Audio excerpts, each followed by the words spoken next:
right, folks. Larry Rolla here. Do we have a show for you tonight? We have my old pal back, Donald Dancer. We have Freddie Hudson, and we have Michael, and we're going to have Billy Carter come on in about 10-15 minutes. So right now, let's bring everybody up. Here's Freddie. Hi, everyone. Donald Dancer. Hello. And Michael. Good evening. And we'll wait on. Before we start, I just want to say one thing because there's a couple of people watching that are friends of mine that called me when they saw that Donald Dancer was going to come on, and they gave me his whole history because his best years were the years when I was out of the business for one reason or another, and they filled me in on everything. And one guy knew every horse that you trained, Donald. He knew every horse. He knew everything. He knew your whole history. And the other guy gave compliments that I don't know if you'd consider them flattering, but he says, when Donald pulled the trigger, it was never a miss. He never stabled at Yonkers. He always shipped in. When he came into the race office, he was a complete gentleman, and on and on and on and on and on and on and on. They had me on the phone for a half hour, one guy, and maybe 40 minutes, the other guy. So I don't know if they're going to pop up tonight because I told them, I says, look, if you want to come on, you want to speak to him. I says, but we're going to have like a 30-minute that we're going to kind of break it up. We're going to break it up to 15 minutes about Freddie's audio show that he did, and then we're gonna have Billy Carter come on. So we'll be pretty busy, but I'm gonna look at the comments later on, and if you have anything that you want to ask Donald, just put them in the comment section, and I'll try to get to them. But Donald, I learned your whole history. I learned the horses. Every horse that you train. He even told me that you went under a stable name. He told me the name of the stable. I forgot it. But How about that? Yeah. And anyway, I obviously didn't know a lot about you because I was gone most of the time. But from what they tell me, you had a very, very, very impressive career. And it's nice. It's nice to hear. And then you went on to be a judge, from what I understand. And did you ever go up to Goshen this year? Yes. And a little bit thanks to you. By being on the last broadcast that you did, we were talking about whether I had my judge's license or not. And then I mentioned that I judged at the Frederick Fair for the past 2 years. And that I put applications out, and I haven't had the opportunity to get a job at one of the tracks. So the next thing happened was a day or two later, I got a text message from Jerry Felding from Goshen. And he asked me if I'd be interested in judging at Goshen with him. And I said I'd be more than happy to. So thanks to you and your show, on July 4th, 5th, and 6th, I was at Goshen this year. And they called me again the other day, and they want me there on August 31st of this month to do the New York Sires Fairs finals. So it was a good help. It was a good plug. Oh, good. I'm glad it worked out for you. Mm-hmm. I'd like to get myself a job. Anyway, well, I'm sure you could. Michael, that and Freddie, that the audio that you sent me on your show, it was very, very, very informative. And after we play we'll play it after Billy comes on, right? You think that'll be yeah? That sounds like a plan. Yeah. After we play it, I want to make a couple of comments about each of the people you had on with Rick Burks and Gordon Banks and Michael. I have to give my opinion, because what would this show be without my opinion? Because Nothing. So I have to give my opinion. It's your show, Larry. I have to tell you this. I've been so tough. Finally, I got a guy the other day. In fact, I read his text to me on the podcast. I think you guys were on. I forget what day it was. No. You guys weren't on. And he says that's enough already with the Hamilton no, it was Sierra Leone. That's enough already with that race. That's enough already with that race. And I told him, you saw that race, right, Michael? Yeah, that was the Whitney. Yeah, and I told him, and I tried to explain myself. I says, look, the worst thing in the world, I know it better than anybody else. The worst thing in the world is for a guy who used to train and drive to criticize another guy that trains and drives. You just don't do that. That's like an unwritten law. And in the olden days, depending on who you criticize, you may wind up in a trunk. So I learned that very, very early. But when it comes to the thoroughbreds, I can't help myself. I just can't help myself. And I criticized the trainer of Sierra Leone all of last year. There's a horse, in my opinion. I hope the guy ain't listening because I says I'll never mention it again, but I'm listening. In my opinion, that horse is probably the best horse of that bunch. The problem is he walks out of the gate. He walks for the first quarter of a mile, a distance horse, and then when he starts to make his move to go around horses, he becomes sideways. Mm-hmm. And I criticized him. I criticized him so bad I was wishing he would come on, because I think that trainer started out with the standardbreds for a short period of time. Then he went to the thoroughbreds. And I don't understand how, and how I explain it to the guy when the guy says, why you keep picking on him? Why you keep picking on him? I says, because to me, it's like your next door neighbor has a dog and it's snowing and sleet out and he's out in the yard all by, no doghouse, no nothing. It bothers me. It just bothers me. And what does that have to do with Sierra Leone? It bothers me that, in my opinion, he's probably the best of that bunch in millions of dollars worth of races and syndication values that could be sky high. And I don't understand why he don't correct the problem. Why, first of all, why he's not taken down every race, because he crashes into everybody trying to steer around them. And even his last race, then he finishes second. Then they lay him up and they bring him back. His first race was that the other day, and the same thing. Only this time he won. So now everybody forgets that, and from the top of the stretch, he was in the 7 path. By the finish line, he was in the 2 path, and if the horse wasn't right next to him, he'd be over the rail. He's just sideways going down the stretch. So I says, and these things bother me because there is no standardbred trainer that I know of, and I know a lot of them, that couldn't straighten out a horse that goes sideways. Now, granted, we can use burrs, we can use head poles, we can use Murphy blinds, gate and straps. We can use a lot of stuff. And bits. Yeah.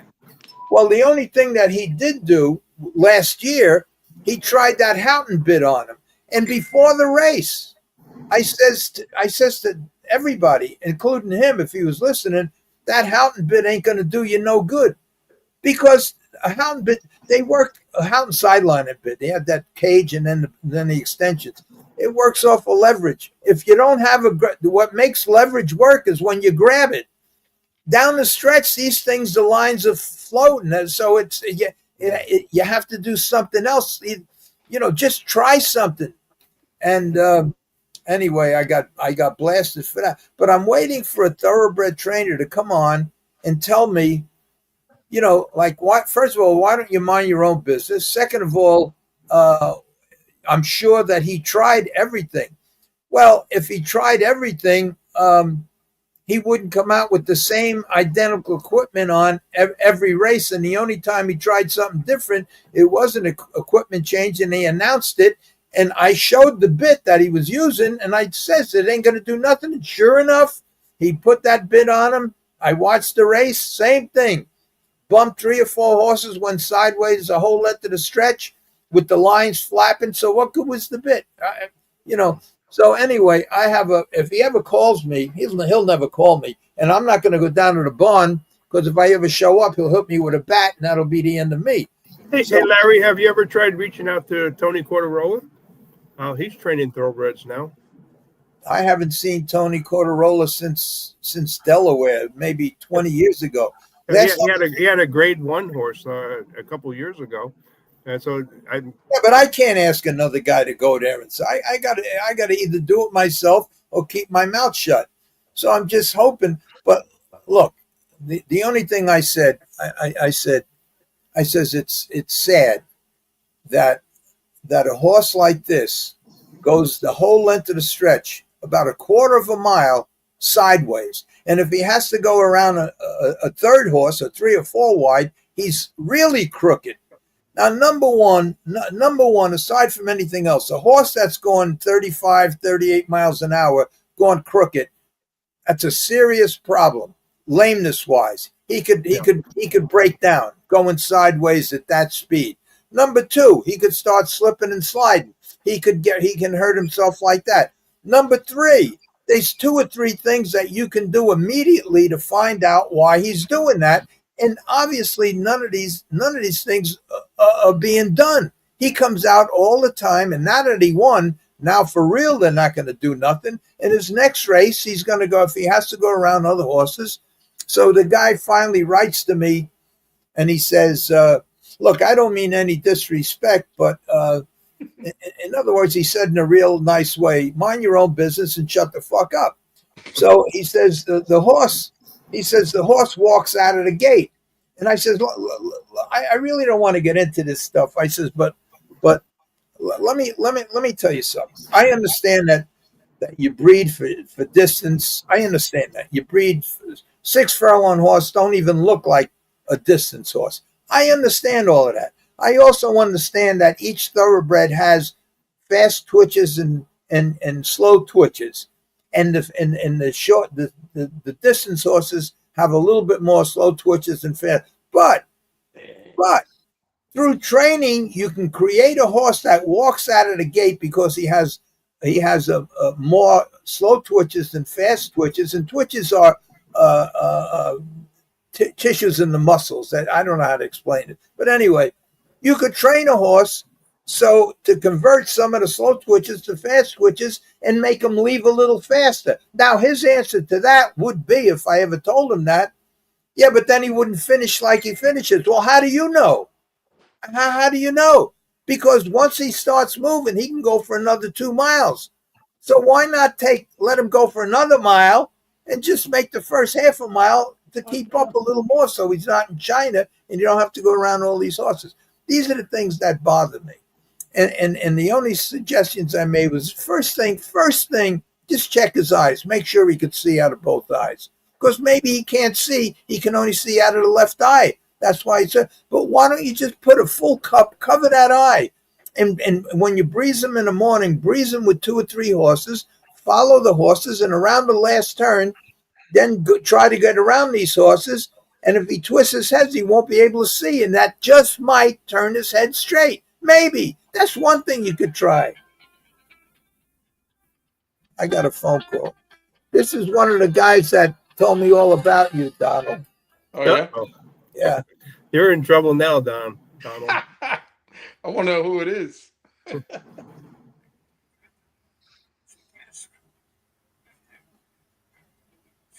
No, don't worry. Goodbye. Ask me something, right? You can't put those calls on speakerphone, huh? No, I just got yelled at. He yelled at me. He says, you finally got Donald Dancer back and you're running your mouth. So I'm going to shut up. So that's now he's mad at me. So Hey, Larry, let me start with Mr. Dancer. You said you started in 70, right? Yes. So in 70, who were the drivers that you were trying to emulate? into your style? Well, even before that, like really it was 69. I drove a little bit. I was 14. And then I turned 50, then later on in the year of 14, then I raced at Goshen in the amateur trot there and drove some amateur races and matinees and stuff like that. But, I was watching since I was a little kid, going to the track with my father. And the guys that I was watching were people that were winning, and I'm like, what is making them successful compared to other drivers? What makes them so much better than the other people? And I would study them. And one that certainly had a huge impact on me was Hervé Filion. I used to watch him, and then I would just study this guy, and that's what helped me later on a lot in my career. And then when I ended up racing against him, competing against him, I was already very aware of the things that he could do and what he was doing to other people as far as strategy. And that he would drive several horses in the same race and be watching him. He knew what to expect from the drivers, he knew what to expect from the horses. And he would use strategy compared to a lot of the drivers today that it's just about speed. And then it was about, you were kind of even a little closely equally matched in a lot of the races. I think the only difference was a lot of times the post position. And it used to be at Yonkers and Roosevelt. I mean, sometimes the horses would finish within a length of each other from first to eighth. Right. So the horses were closer matched back then. And I think the driver made a bigger difference. And you knew who you had to watch out for in the race, and you knew who was coming or who wouldn't be coming, and who you wanted to pull out in front of you, and who you didn't want to pull a horse pull out in front of you that wouldn't carry you and give you cover. And these were the kind of things that Hervé was a master of. And I mean, I'm not taking anything away from my family. They were the greatest, the dancer family. And I learned a lot, so much from them. And they always were trying to teach me something. And, my father, I mean, he really, I had excellent training when I was a kid growing up. And we trained in sets. And I mean, I started training horses when I was 10. So, I mean, I had a lot of experience. I was very fortunate, and I wanted to take full advantage of it. I wasn't like goofing off and playing around. I was like, I wanted to be on the track. I wanted to be jogging horses. I wanted to be training horses. I wanted to work in the barn. I wanted to go around with the veterinarians, the blacksmith shop. I just loved the business. So you absorb it, what you're exposed to. And I was exposed to some of the best people in the business. So, I was very fortunate. But I'd say, as far as drivers were concerned, they were the ones I was focused on.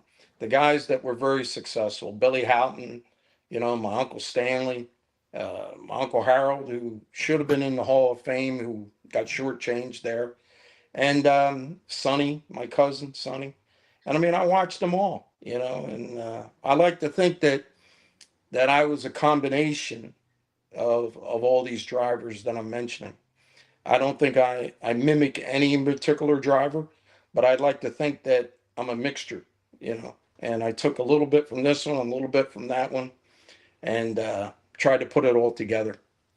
Well, from the guy that just called me up to yell at me because I was talking too much and neglecting you, he said that you were by far the best dancer driver out there. He didn't say nothing about training, but he said as far as driving goes, you were by far the best.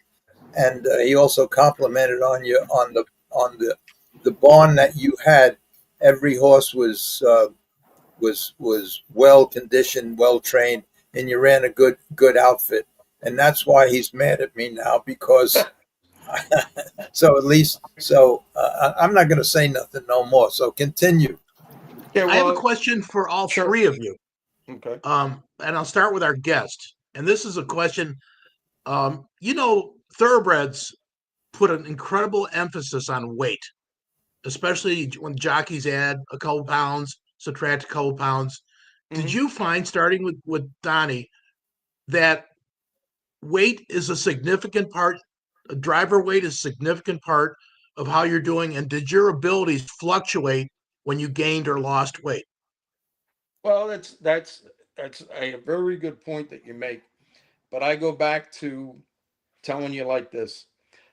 Some of the very talented drivers that were back in the 50s and early 60s, I think, were like Frank Stafford and Henry Thomas, and they were kind of heavy guys. And some of the lighter guys in the sport, they didn't do any better than anybody else. And I'm talking a huge weight differential.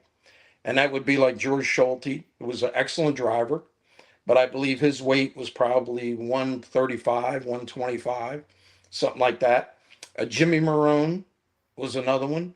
I mean, some of these guys could have been jockeys, but they were so light. But yet, other drivers that weighed 185, 175, 190, they were beating them on the racetrack.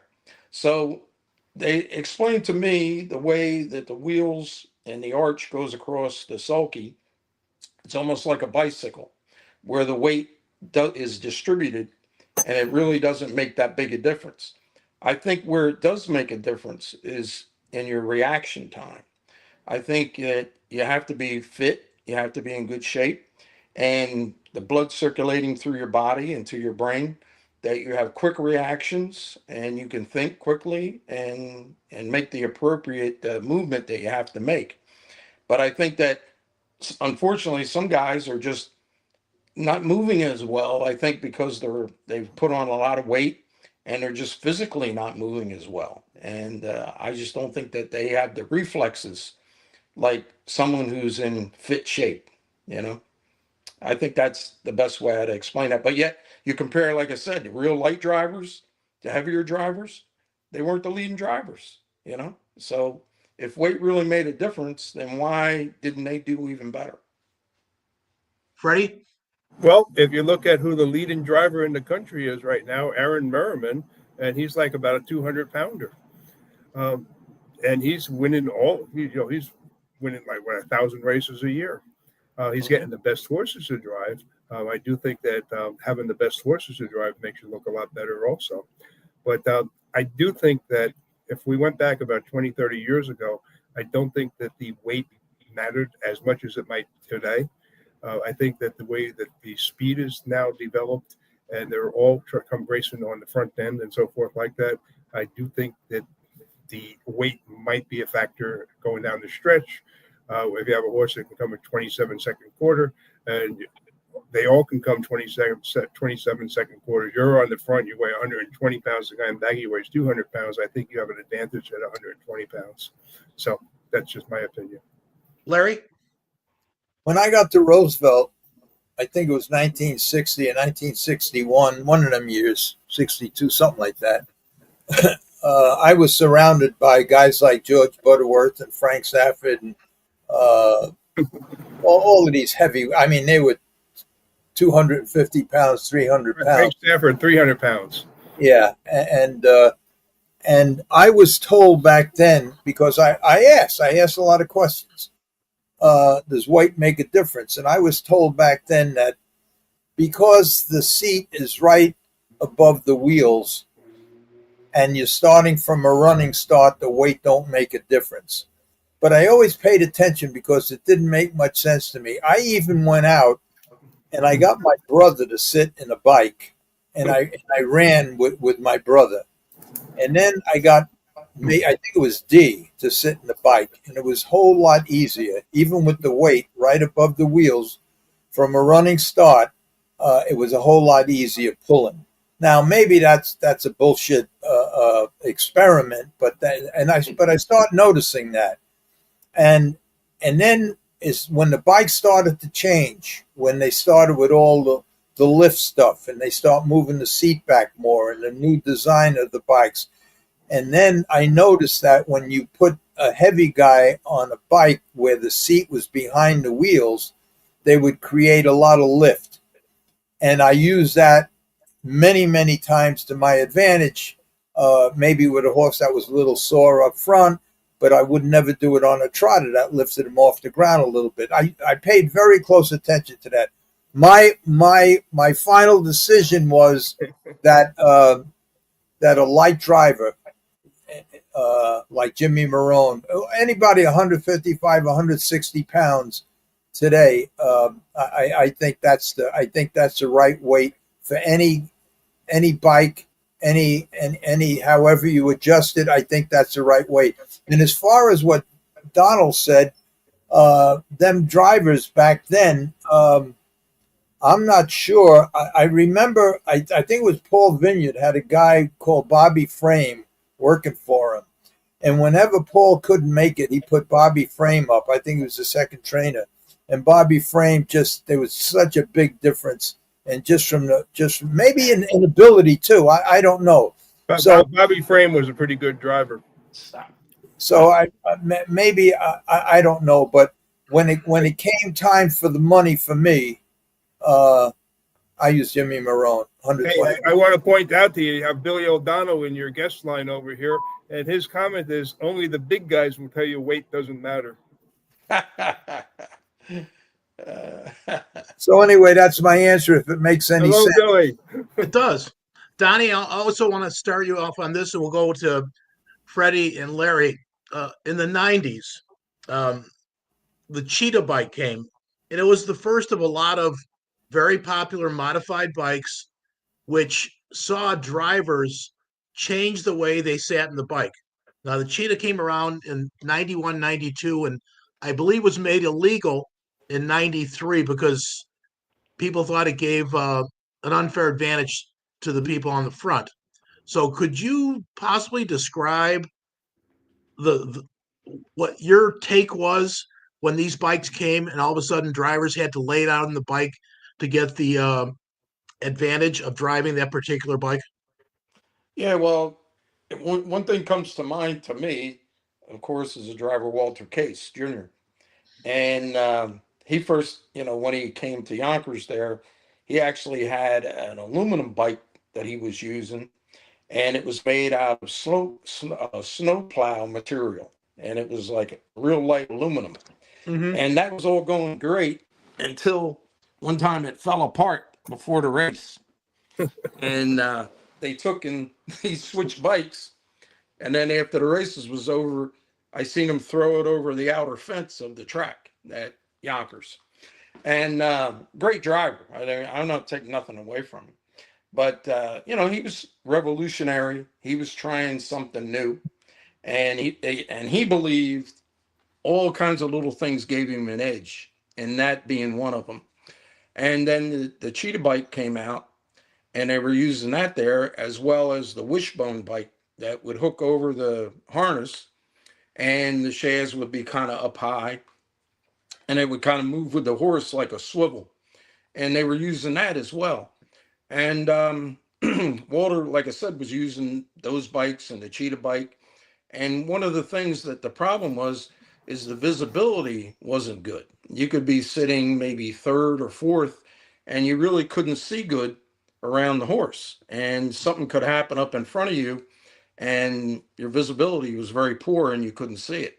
And so that was one of the reasons I believe that they banned the bike at the Yonkers at the time and stopped, letting anybody use it, as well as the wishbone.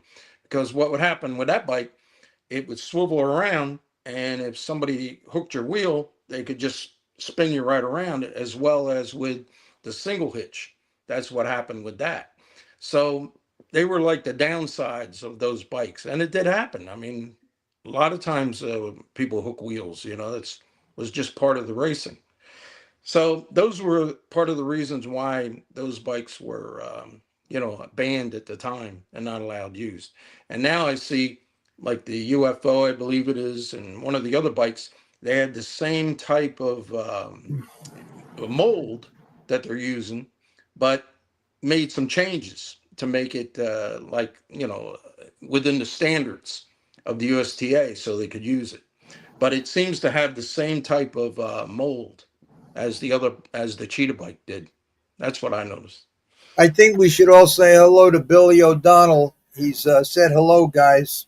Yeah. One of the greats, buddy. Billy, if you can log on, come on. Hello, Mr. O'Donnell. Change the game. You should send them a link. You should send them the link. I might be able to do that. I don't know how to do that. I'm so afraid to press any buttons. It's like me. Anyway, Billy, just so you know, you could see the chat here. If you, I think you could. Everybody is saying hello, and Yes. everybody's saying hello to you. Anyway, thanks for tuning in, Billy. And I just so you know, I spoke with Greg Peck. I'm sure you know he was on the show, and he says he's definitely getting Ronnie Pierce. So I'm going to try to get in touch with Ronnie. Or he said he was. He says to definitely get him on. So that will be a show with you, Billy O'Donnell, Greg Peck, and Ronnie Pierce. So we'll try to make that happen. All right, go ahead, guys. I think I sent the link to you, Bill. I wanted to talk a little bit about the bike still, and maybe Bill O'Donnell, if he's listening, can join in here.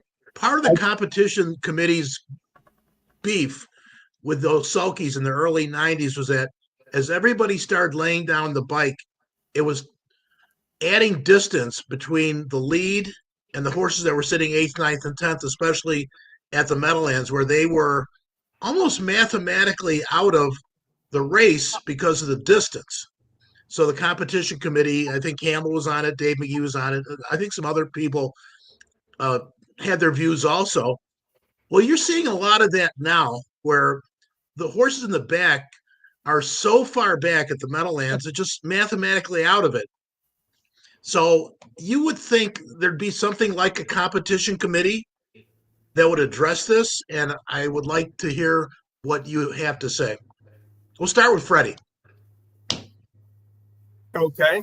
I didn't race in those bikes. I go back to the conventional sulky, and I was with the modified sulkies when they first came out.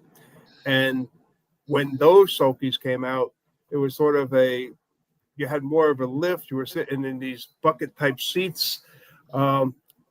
And we had the Nassau bikes and we had the Gerald bikes, and we had used a lot of the Gerald bikes, which had wooden shafts at that time. And I'm pretty sure that that's where Billy Houghton got killed in. Was he Welcome, was sir. Bikes. Hey, Billy O. Hey guys, how are you? That link Perfect. worked. How's the foot? 4 to 6 months away, they said. So slow. It's the muscles, right? The bone is healed, it's the muscles. But thanks for asking. But getting back to that, we had a lot of the Nassau sulkies, and the Nassau sulkies, I think we had about, back then, pretty much each horse had their own bikes back then. So we had probably about 30 of them in our barn. But they just sort of picked up horses, and you had to switch over to them. That's the way I remember it. The cheetahs and stuff like that, I never raced in them, so I don't know anything about them. The cheetah. Can you hear me? Yeah, we can. The cheetah, like Donnie said, it was more. I was a big part of that too. I was racing lots at the time at the Meadowlands, and your visibility was bad. I mean, especially on a mile track where the track is flat along a stretch, and you couldn't see very well. But we thought if they lowered the stirrups down a couple inches and raised the cheetah a couple inches, that it would have been better. But I guess they were reluctant to do that, so we just couldn't. The majority of the guys didn't want to ride it anymore. But I think the advantage of the cheetah, I just put it on the thread there, that one was the horse really well. There was no wiggle to it.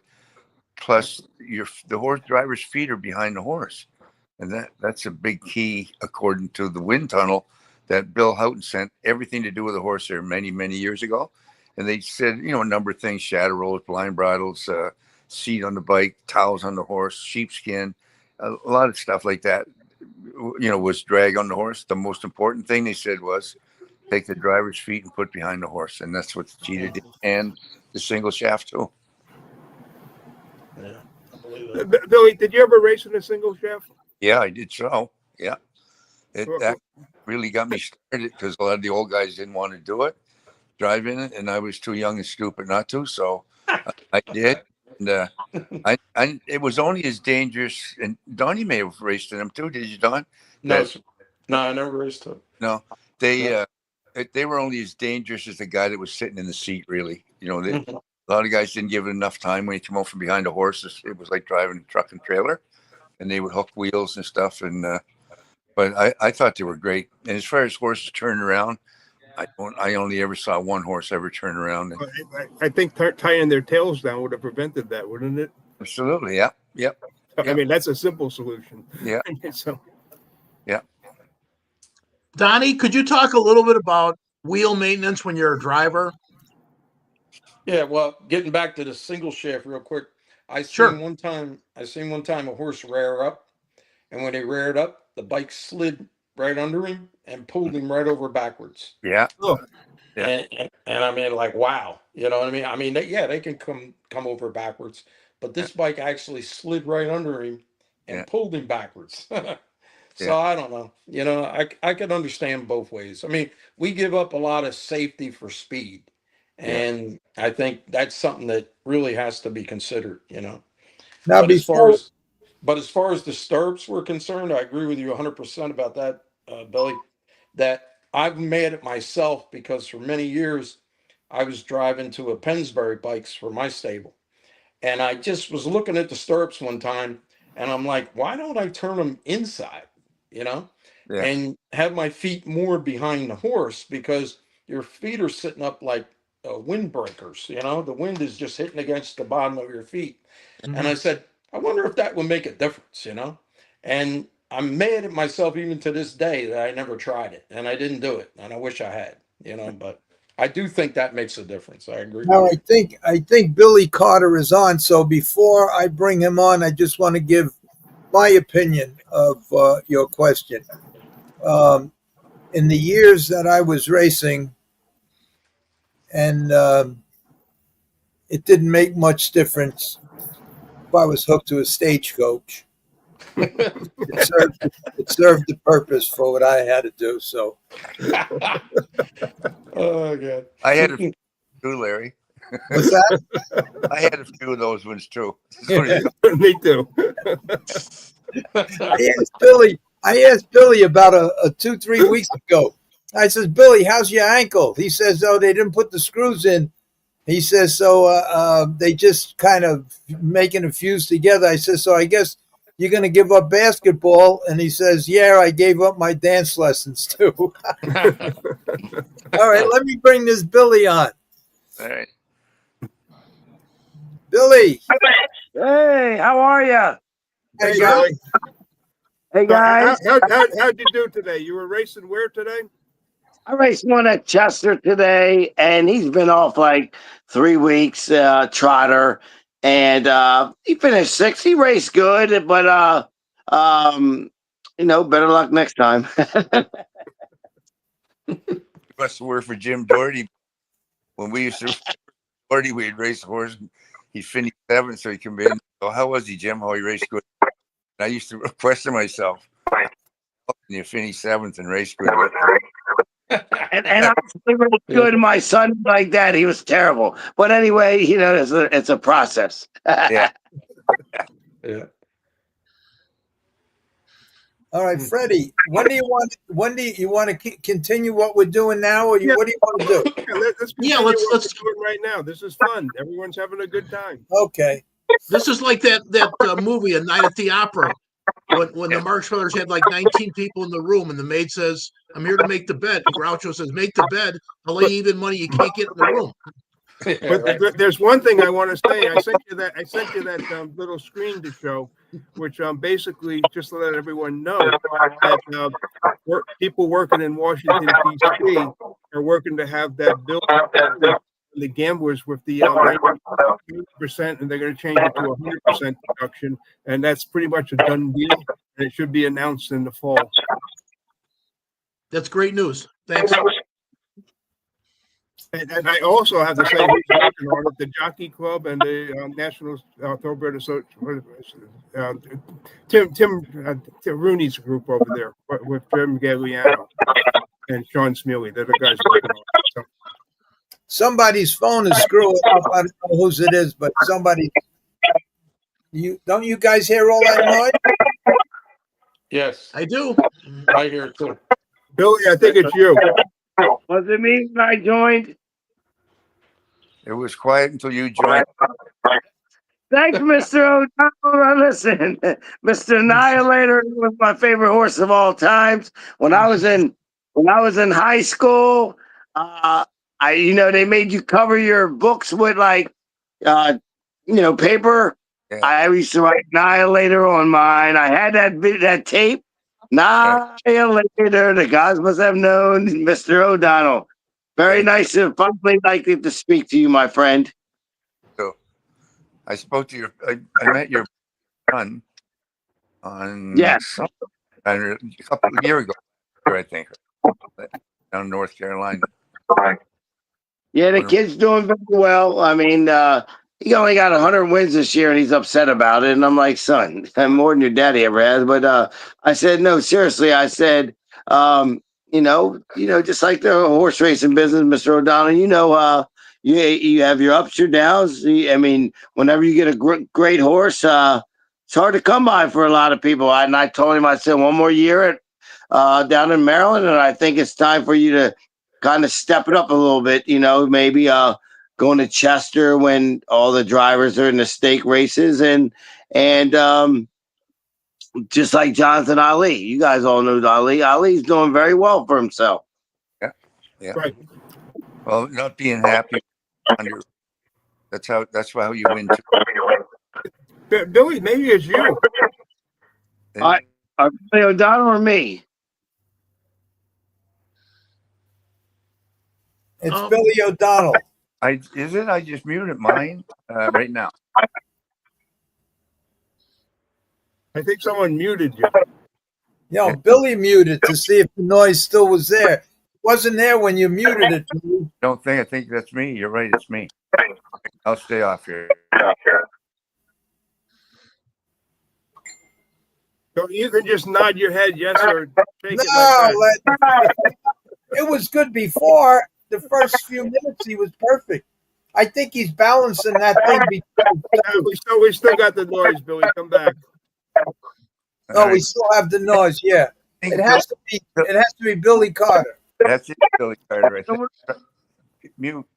Yeah, it's Billy. It's Billy. Yeah. Let's do it.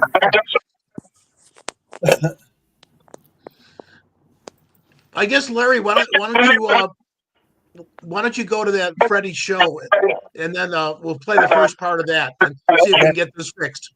Okay, that's good. All right. I don't know, Billy O'Donnell and Billy Carter. If you haven't heard this, it's pretty interesting. We're going to play half of it now, and part of it. It's a long show. All right, let me put. Okay, here comes the dangerous part where I have to start.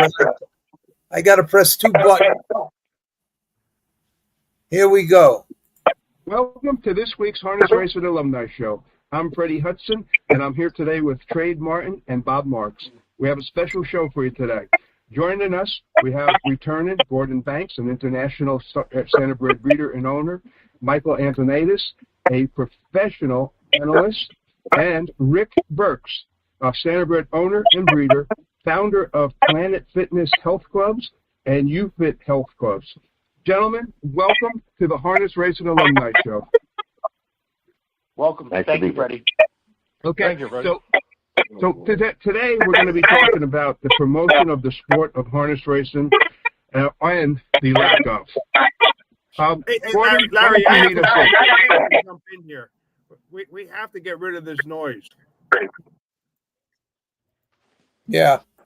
All right. So somebody, I think it's Bill. I think it's Billy Carter. It's got to be you.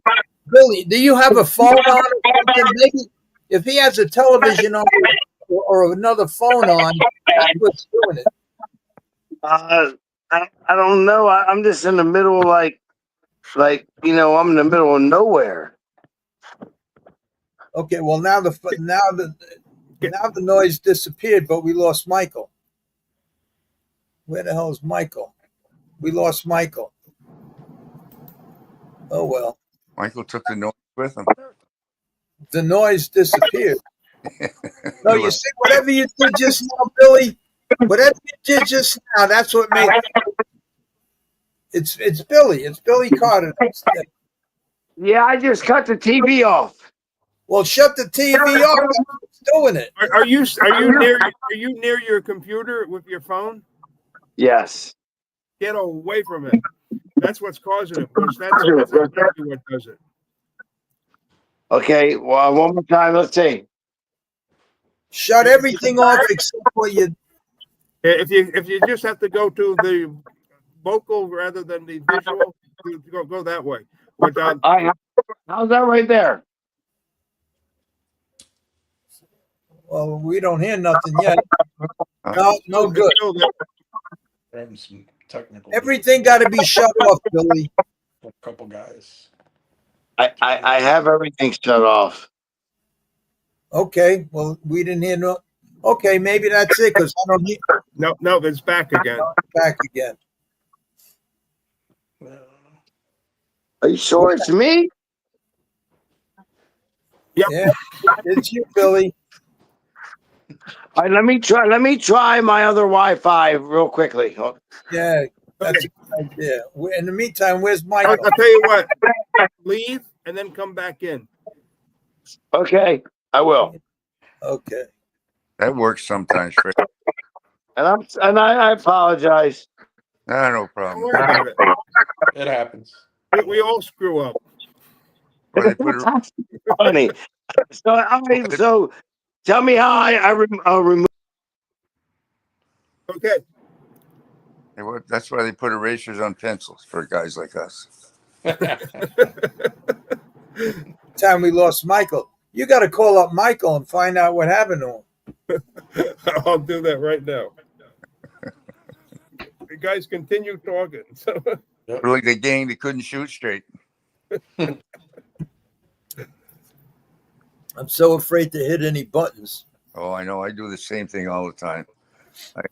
My phone there on the browser. I got to wait for my wife to come home. I got it all blacked out. I don't know what. Yeah, I know how that feels. Yeah. Hey, we're waiting for you to come back on. Okay. Yeah, it's Billy Carter. Billy Carter. We got him to leave, and everything's perfectly clear. That's good for a guy's ego. No, he thought it was him. That's why he left. That's why Michael backed out. But Donnie, you've become very quiet. Yeah, well, I'm not making those noises, so I'm safe. I'm in the safe area. Yeah. But what I would like to mention though, I have to apologize because last time I was on the show, we were talking about left-handed drivers, and I forgot two that I know of, and I want to make up for that if I can on your show now. And I mentioned Eddie Davis, Lou Williams, and I said, and myself, of course. And then the ones I forgot was Mike Sorrentino Jr. and I forgot Jimmy Morrell Jr. Jim Morrell Jr. And how I could have forgot him, I don't know. Oh, Joe Feraldo too was left-handed. Oh, Not the other Joe Feraldo. He was left-handed. Mm-hmm. Let me try Billy again. I don't know if you guys could think of anybody else, but yeah, Bucky Day. Bucky Day. Who was it? Bucky Day? Yeah. Oh, okay, sure. There was a good driver. Yes, sir. Guys. No, Billy Carter, it's you. We can't. It's you. Whatever you're doing. That's not funny.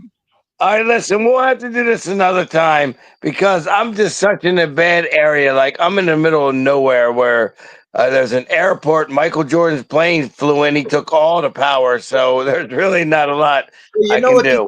Here's what you do. Maybe one night when your son's not racing, both of you come on the show. Hook up with Freddie, and both of you come on the show one night when he's not racing. Okay, sounds good, Larry. That would be great. Absolutely. All right. Okay. All right, Billy. All right. Well, I apologize, everyone, and I hope we can do this again. We will. Look forward to it. All right. Thank you, guys. Have a God bless night. So anyhow, Billy, just to let you know, Billy O'Donnell's catch driving for you. All right. Was Vernon Crank, was he not left-handed, Donnie? No, No. they were the only ones I could think of. Yeah. Yeah. I'm not saying I missed somebody, and I apologize if I did, but No. they were the ones I could think of. And I raced against Eddie Davis so much, back Yeah. over the years. Yeah. And I always noticed that you might remember, of course, Miami Beach. He was a free for all around our area in New England, and he couldn't get around a half-mile track. right. So Teddy had him, and Earl Avery trained him. I think he's a young horse, but anyway, Teddy raced him, and Roach McGregor raced him, Doherty raced him, and so they got Bucky to drive him. I don't know if he ever got beat on a half-mile track because he was left-handed, and Right. he could kind of switch like you could too, probably around. Drive them off the turn. Yeah, horses that ran in. I mean, you guys had a big advantage, I think, for us. Exactly. I consider myself ambidextrous, but not great. But I mean, I can use my left hand too, but not Speaking of that, I have to mention this in this show, and you'd appreciate this. Was it Annihilator you were driving, and you went to drive him, and the whip went out of your hand, and it kind of hit you on the chest? Yeah. And you grabbed it back, and then back driving him. Yeah. I saw that. I said, I got it. Now I have the opportunity to mention it to you. Yeah, no, it was right after the Hamiltonian. I give him my whip to Harry Erickson's wife, Tina, right? So I go in, new whip, it was stiff. In those days we used a trainer whip and would cut the end off the handle end. They were a little bit different, right? And I just swished it. I didn't have a very good hold of it, I guess. And I hit the shaft on the outside, on the inside, and flew up in the air. And all I could think of, and Guy just sent me a big letter a couple of days later that if I hadn't lost the whip, the horse would have went in 47. Oh, come on. I wrote him back and said if I ever hit him, he might have went in 51. Yeah, right. Wow. Yeah, I remember that. Yeah. I had one time where I hit the shaft and the whip, bounced off, and it then hit the crossbar. Yeah. And it bounced off the crossbar. And when it did, I was able to grab it and kept right on driving the horse, Yeah. And Steve Smith was next to me. Yeah. And I said, don't tell anybody that happened. Louis Williams one time caught my whip. Left hand, he caught my whip, and he swung his, and mine went right in the crowd, right out. Yeah. I've had that happen where I hooked up with Wocho one time. He nailed me right across my wrist. We were both driving. I was left, he was right-handed, and we were coming to the wire, and he was driving, and he caught me right around my wrist. I mean, it was like, wow, you know what I mean? But that's horse racing. Nobody meant to do it. It just happens. Michael Chance did it to me one time. It was the last race, Hamiltonian day of the meet, and I had Richter Lobel, and we were side by side, and he hit me around the wrist. Man, right. Man. Yeah, that stings, doesn't it? Yeah. Well, a couple of days later, it was all swelled up. Yeah. So it was in Ottawa, so I went to the drugstore, and the guy said, what happened there? So I told him it was a whip, and it was all full of horse shit and sand. So the infection there, right? So yeah. It's funny, people don't realize what we're doing out there, what's at stake, and we're trying to get that win. Yeah. Oh yeah. We're working hard for it, You do. I got Billy and Donnie. I have a question. A lot of times, you're a favorite undeservingly. Is there a lot of pressure on you to driving a horse that's the public choice that is not really deserving of being the public choice? I used to say, we'd be scoring down, you look at the tote board, the Meadowlands used to hang around down the stretch here and go up to go to the gate. And I would say, you should go up and tell the people, stop betting on this thing. He's got no chance. So, no, I don't think you just got to drive them. I think even more conservative, wouldn't you, Donnie, if you had a favorite, I think. Well, the problem I ran into was racing in New York, that the pressure was on you. And they even had a meeting with the drivers, the judges, and they basically told you, if you're a heavy favorite, you better be on the move. You better give that horse a chance. Yep. Yeah. And the trainer at the time was someone you were very good friends with, was John Brennan. and I was driving his horse, and she couldn't take air, Yeah. like to be first over. Yeah. And then he spoke up about that. Yeah. And the judges told him, well, this is what it is to race here. And if you're Yeah. sitting with that horse, your driver's going to have a problem. Yeah. So, that's the way it is. That was the way it is. So That happened to me one time, and I was very happy that the year before they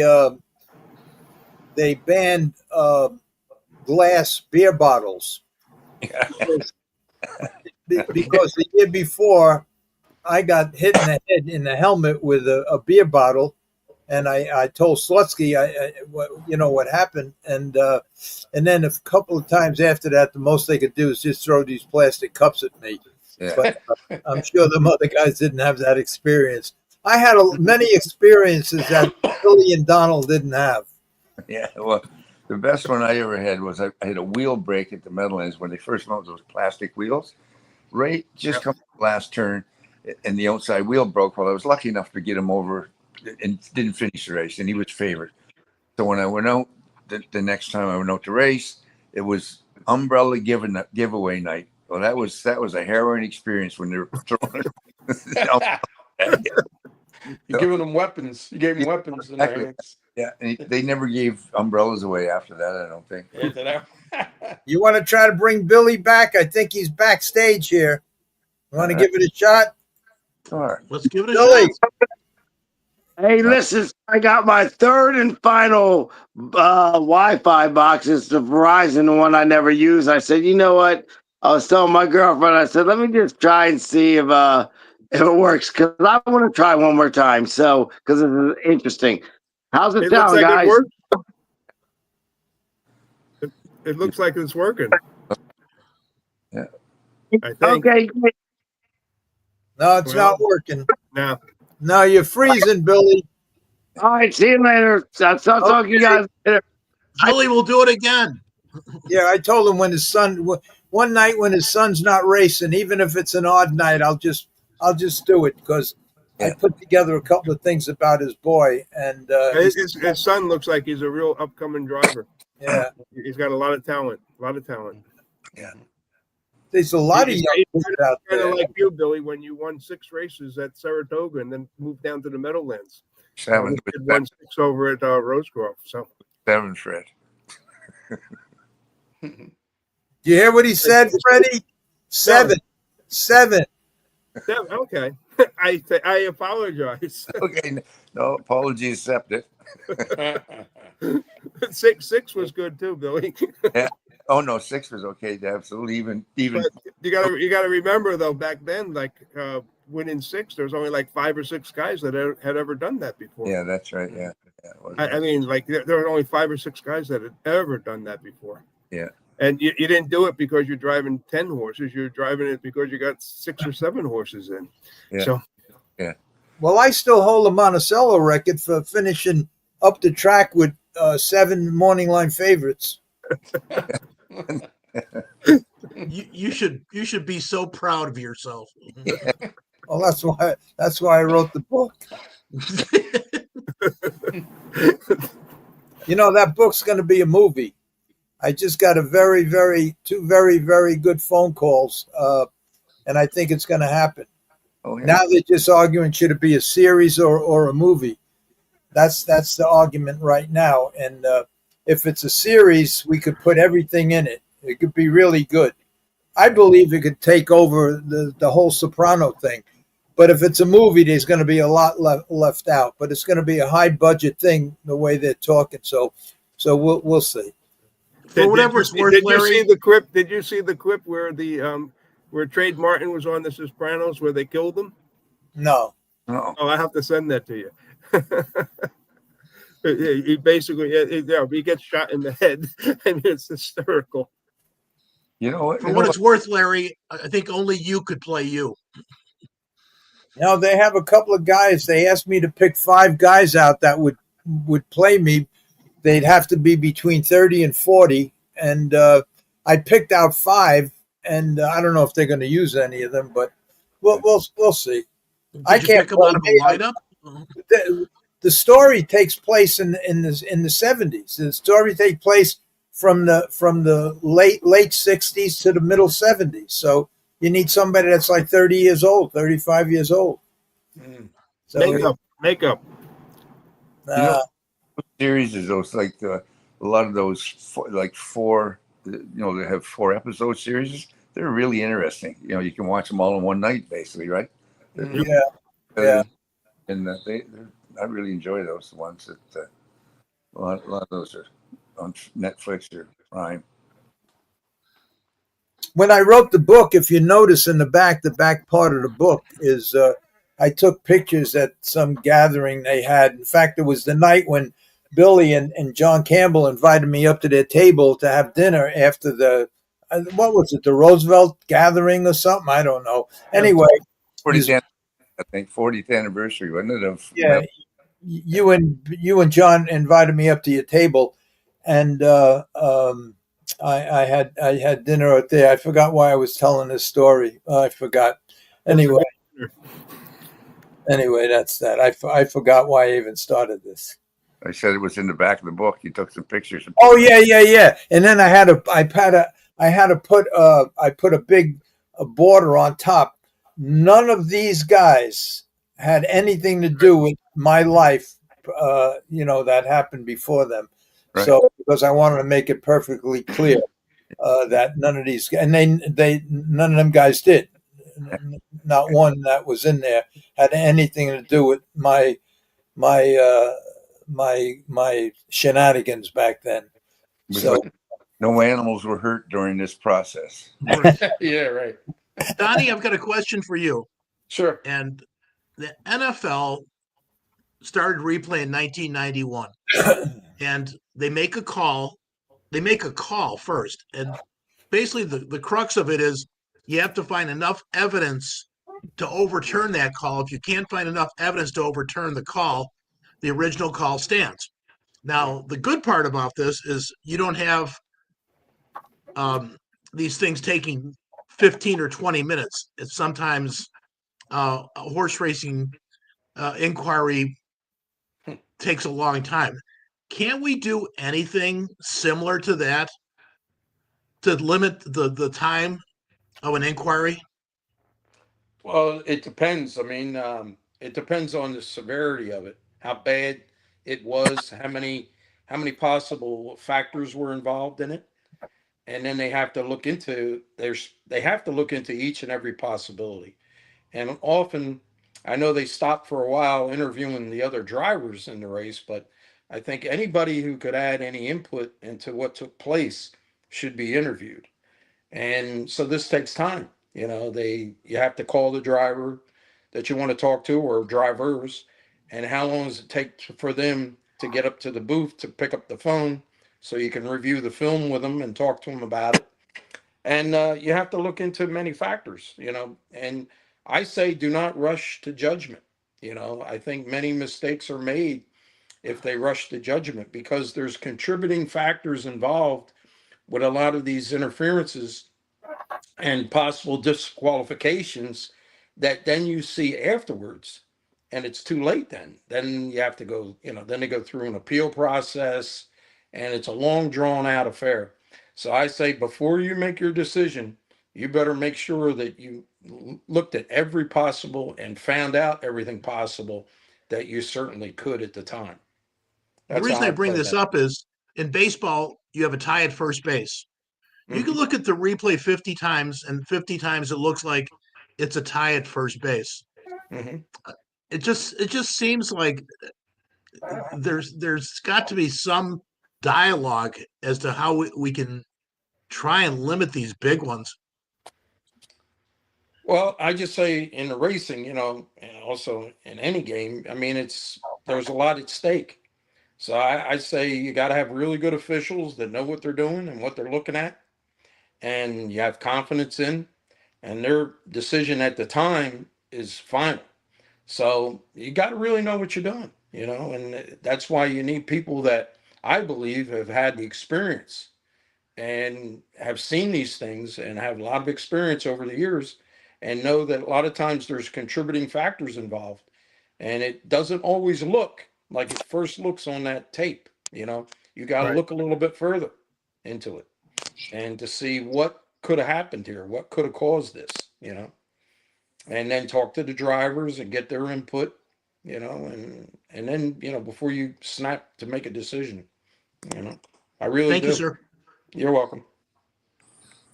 I used to like it. Donnie, you raced there too at Freehold with Kenny Garrity, who was a pretty competent judge too, right? And that's the key you're talking about, that you got competent people. When he would take you down or whatever the case may be, he wouldn't talk to you.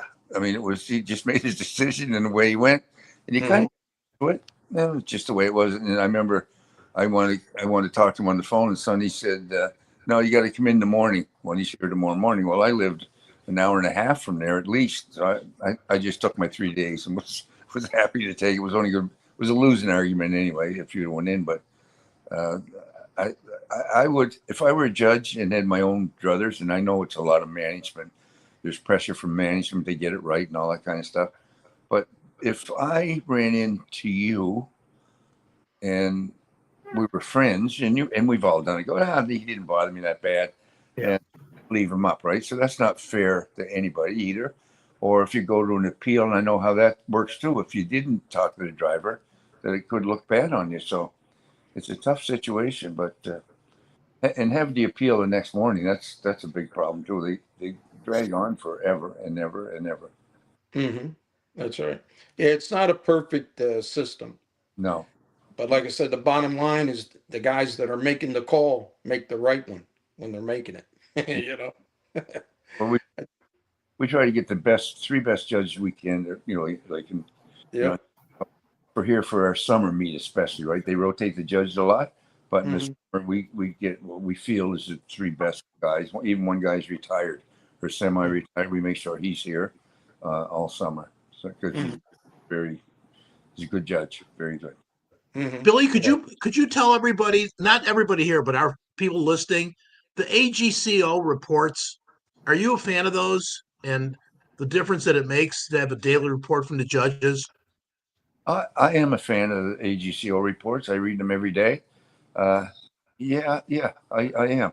I think it gives a lot of people's insight into, well, they didn't do this or they didn't do that, and where they can read that, see that they did or didn't. No, I think it's pretty good. I think it does. And transparency is a big thing anyway, right? So they're just transparent as they can.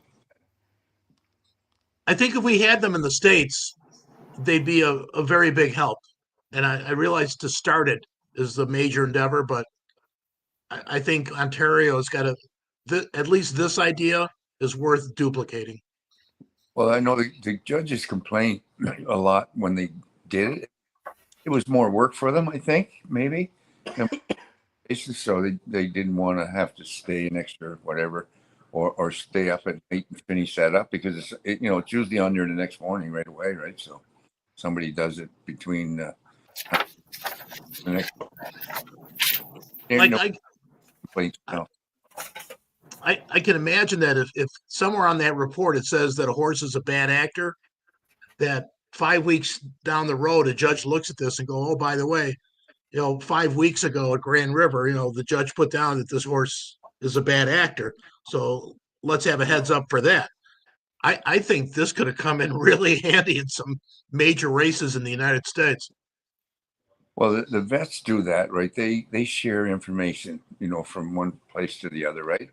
So that horses, we tabbed this horse last week warming up, but we let him go and everything was okay. So that's a good thing, right? That you're not going to get your horse scratched if he doesn't go on the racetrack. He's 100% sound the first 5 steps, right? Right. No, I never heard any complaints about it, really, to be honest with you. So. No, I think it was a fabulous idea.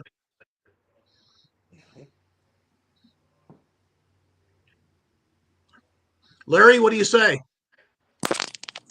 I'm sitting here. I'm very aggravated because I just got a comment on here, and I don't want to respond to it because I have all you guys on. But if I was alone, I would respond to it, and it has to do with Sierra Leone. So I'll just let it go. Unless you want me. Hey, I did see one response over there. They asked about my dad over there when the last year he raced, and that was 1977. Mm. Mhm. Let me read this thing because I'm just going to get aggravated. Let me read it and get it over with, and then we'll continue. The guy says, "Hey Larry, I hate to tell you, but Sierra Leone made 6.8 million in his career. If that was my horse, he could run backwards, sideways, backwards and sideways." So that's the reactions I get to my statements about Sierra Leone. So my answer to this guy is that if I own the horse, instead of having 6.8 million, he should have 16.8 million. His value would be 10 times more as a stallion or syndication. And if he continues to run sideways down the stretch, his career is going to be shortened. So, Manny the Truth, whoever that is, that's my answer to you. Okay, let's continue. He is some horse. I mean, but the way they race him, obviously, I think that's going to help his longevity. How could it? But I but don't. I they don't but get they it. absolutely set the race. The race went for him. You had a maniacal speed horse uh, going 47 to the half was pretty quick. So I think the three horses that finished 1, 2, 3 were way in the back. So it was just one of those races where Michael, you said something last week, and I mentioned it on the podcast. You said something last week, and I repeated it. I don't know if it's true, only because of of the favorites. What super chapter? Only because he finished second. But you said something that it just grabbed me. Everybody else passed right over it. You said it seems that when these thoroughbreds in these big races are in a 24-hour lockup. standardbreds, not thoroughbreds. Oh, standardbreds. Well, I thought you meant thoroughbreds because No. what you said was that they seem to labor when they're finishing. And that's exactly what happened in that race. Everyone, I mean, how could the favorite get a perfect second over trip and just back through the field? You're talking about the Whitney, Larry? Yeah. The Whitney, if you watch, that horse makes that maniacal move at the quarter, and you could tell that the horse's fierceness was sitting third. The White Abario was sitting fourth. You could tell they were laboring just to keep up to the fractions. The race did shape up for a deep closer, and then again, the three top finishers were way in the back and just passed all the tired horses. The horse just paces to front. My comment was about standardbred horses. The 24-hour detention at the Meadowlands seems to affect the ability of horses to perform at their highest level. And the reason I say this is I do keep trainer profiles and fairly meticulous records of day to day. That the 24-hour barn, I have never seen a day where even the winners coming to the wire and the eliminations for the Hambletonian and the Hambletonian Oaks were absolutely laboring coming to the wire. Now we haven't had some very hot weather too, and you could also say I'm not saying something illicit happened, but these horses get out of their regular routine and they have to come into the detention barn at 8 at night, the previous night. And some of those are racing late in the afternoon. It is absolutely affecting the performance of these horses. Now, the ones that it doesn't seem to affect the most are the foreigners. It doesn't seem to affect Svansted's horses a lot, doesn't seem to affect Melander's horses. But we talked about this 2 weeks ago. And when I first started doing the Meadowlands, I mean, the Scandinavians had the superior performances in the trots. And 40 years later, as we go through Lindstedt and Nordine and Jimmy Takter and everything, they're still superior to their American counterparts. Well, it's I'm equal. going to jump in here. When you're spending $600,000 on the yearlings against guys spending 30,000, you might have an advantage. Hold on, Freddie. There's plenty of American guys that are spending Yeah, but millions of dollars. you start looking at the upper end here, and you start looking at those horses there, how much they paid for them. They're up in the upper end there. They are, but so are the Americans that are. Again, this is not I as think much not on the even top end. debatable. Billy, jump in here. Well, I don't know. They And I'm not saying anything disrespectful against anyone. I'm just like, if you're buying $300,000 horses, 600,000, and you pretty much got about 50 of them against someone that might have 5, you might have an advantage. I don't think anybody's got $600,000 horses. I didn't say 600,000. I said 100,000 plus. You start You've got- looking at the sales. Yeah, you've got a lot of people that are spending a lot of money. Just the results, and I think if you go into the '80s, Sylvester had a lot of success for a lot of years. You had Gerfine in the '90s. I think he did very well, but we're back to foreign domination again, and not only the foreign domination. I know. I spoke with Linda, and she Mhm. pretty much said that this wasn't this year, the previous year. She didn't have enough money to buy anything at the Lexington sale. She had to hold off until other sales, and she was buying horses on the third day versus the first day. Well, you can't give them all to Swanstead, right? You can't give them all to Melander.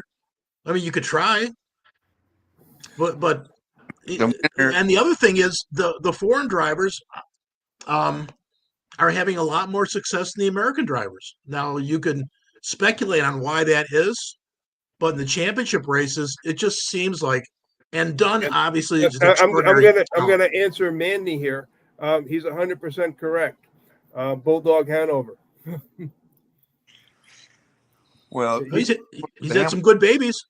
yeah, the Hamiltonian winner, sold for 32,000 in Sweden, right, this year. So,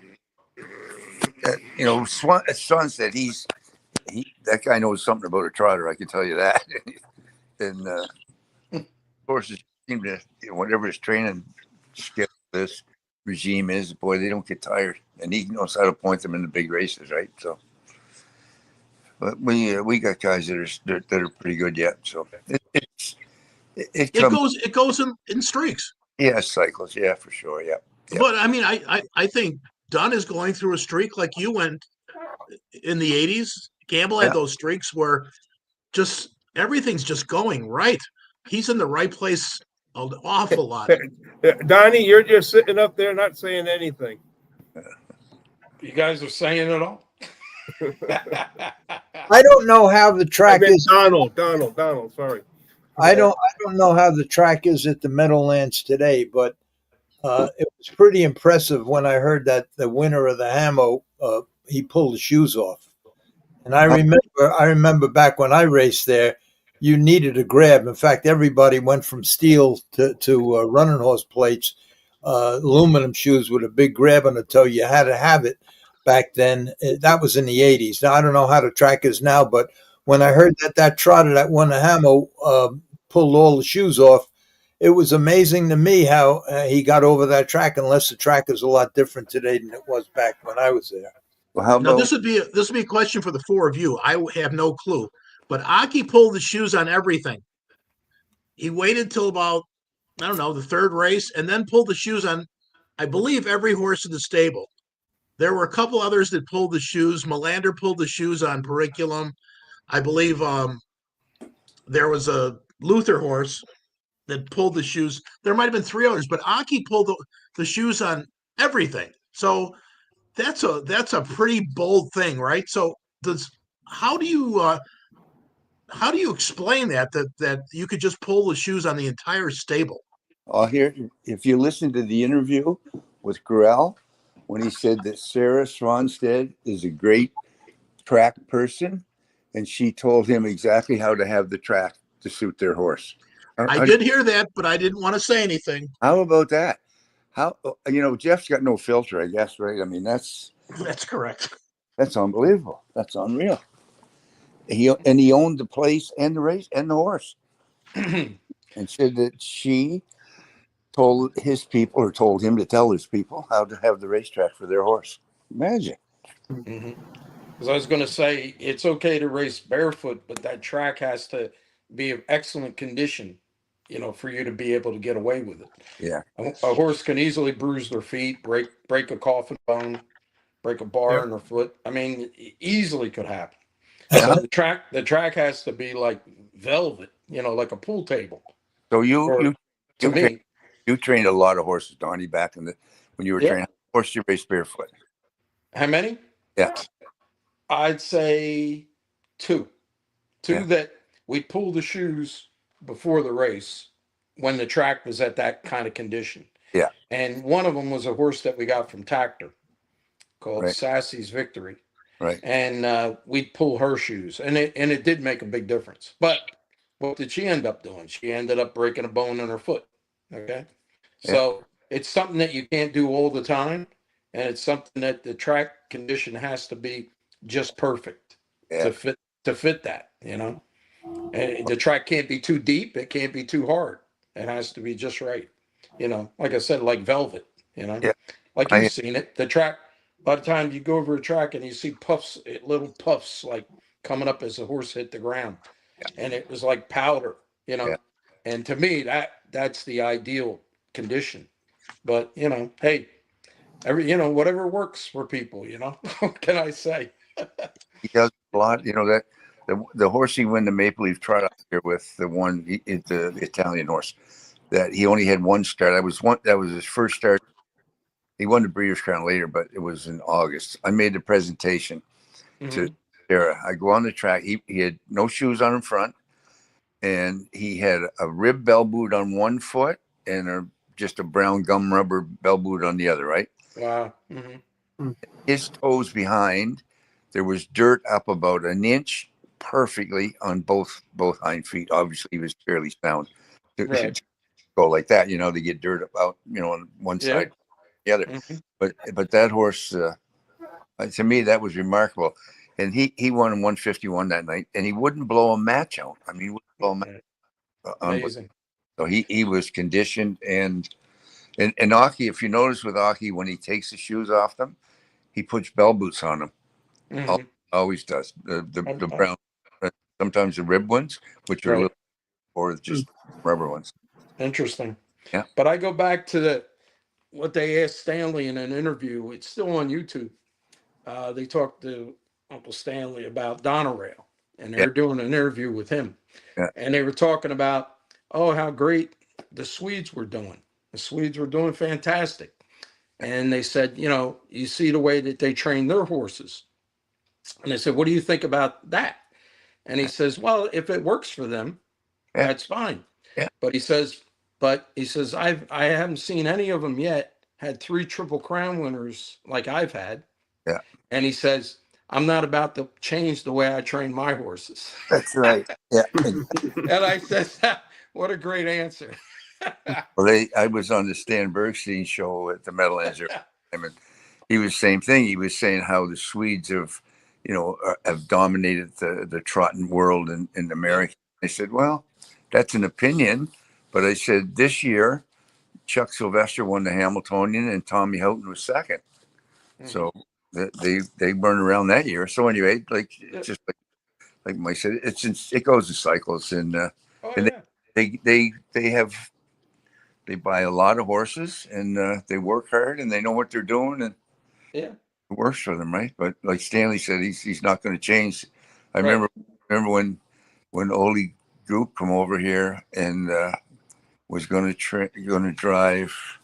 The hell was that horse's name? It was one of Woolworths, and they were send him over there to race. And he come over here to drive him in the Breeders' Crown, and he warmed him up, and he wanted to change this and change that. So Stanley wasn't there, and the trainer called Stanley and told him, he wants to do this and do that. What should I do? And Stanley said, scratch him. So There you go. Yeah. that's what they did. Stanley, he didn't. He wasn't much for taking advice, only because he didn't need any. Right? Yeah, there you go. Yeah. Yeah, because he Yeah. pretty well tried it and seen it all too. Right, exactly. He had trained Yeah. so many horses, right, and such. Yeah. And the interesting thing, the real interesting thing I think Stanley, I mean, he said a few things, but one of them was that, he never believed in putting a lot of equipment on a horse, No. Yeah. And the other thing he told me, I was trying to Right. protect one of my father's horses after my dad had passed and he was racing. And I was asking him, I said, what about this or what about that with him? And I said, Donald, let me tell you something. You can't keep the horse under glass Yeah. all his life. Yeah. Pretty soon you're going to have to pull the glass off him, Yeah. True story. And then another one was the horse was hitting. I raced him. He was a good horse. That was a classic model. And he was, I'd win a leg at a Sumac lad with him. I win with him at the Meadowlands. And I was racing him at Harrington. And I win with him there in 58, right? But he was touching his shins over there. And I says, is it just the track or should I think about, changing his shoes, a little bit or setting the shoe under? What do you think, And I got a pencil and paper there. I'm ready to write this down. Right. And you know what he told me? He says, how hard's he hitting? And I said, well, he's marking his boots.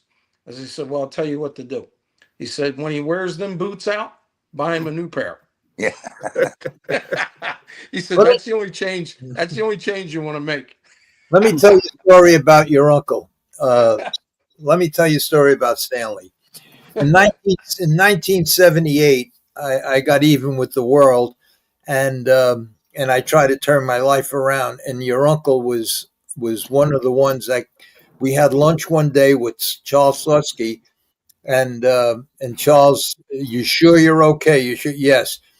And they were going to put together a couple of horses that they were going to give me to get started. Mhm. This was in 1978. So Stanley says, the first horse I'm going to send to you right away, if you want to take a shot, he says, is Neverly Leader. He has a couple of bow tendons. He broke down as a 2-year-old. We pin fired him the whole bit, turned him out, brought him back at 3, same thing, broke down again. If you want to mess with him, I'll ship him right over, and then we'll get you a few more. So he ships the horse over. Make a long story short, 3 months later, I get the horse ready to race. So I go to Stanley. Now we're in Pompano. I go across the street to the training side where he was, and I said, Stanley, I said, that horse that you gave me, the first one, he's ready to qualify. And he couldn't believe it. He says, he's okay? I says, yeah. I says, and he's good, and I'd like you to qualify him. And I was licensed and everything, but I just thought it'd be right because it was his horse and Slutsky's horse. They owned him. So he qualified him, and he win, and he come back. He said, you did an unbelievable job. He says, I can't believe it. What'd you do? And this and that. We had lunch, and we talked. I put the horse in to go, and I put Stanley down. Stanley won 3 races in a row with him. Mhm. And I said to him, I says, I have an offer if somebody wants to buy him. He says, do whatever you want. So I sold him to Annie Beleza for $100,000. And I asked Stanley to meet me and Charles for lunch, and I brought the 100,000 over, and they wouldn't take it. They gave it to me. He wouldn't take they wouldn't take the money. They gave it to me. He win over $100,000 in person. No, he didn't win 100. That was MMF. But Stanley wouldn't take the money. Stanley and Charles says, you keep it. It's yours. And I sold the horse to Annie Beleza for $100,000. And that was Stanley Dancer. Yeah. He not only helped me and bailed me out, but he gave when after that string of years when I was on the wrong track and getting away with it, but they knew, and they kind of protected me. Charles did. But then when I finally got even with the world and wanted to turn my life around, both of them gave me a second chance.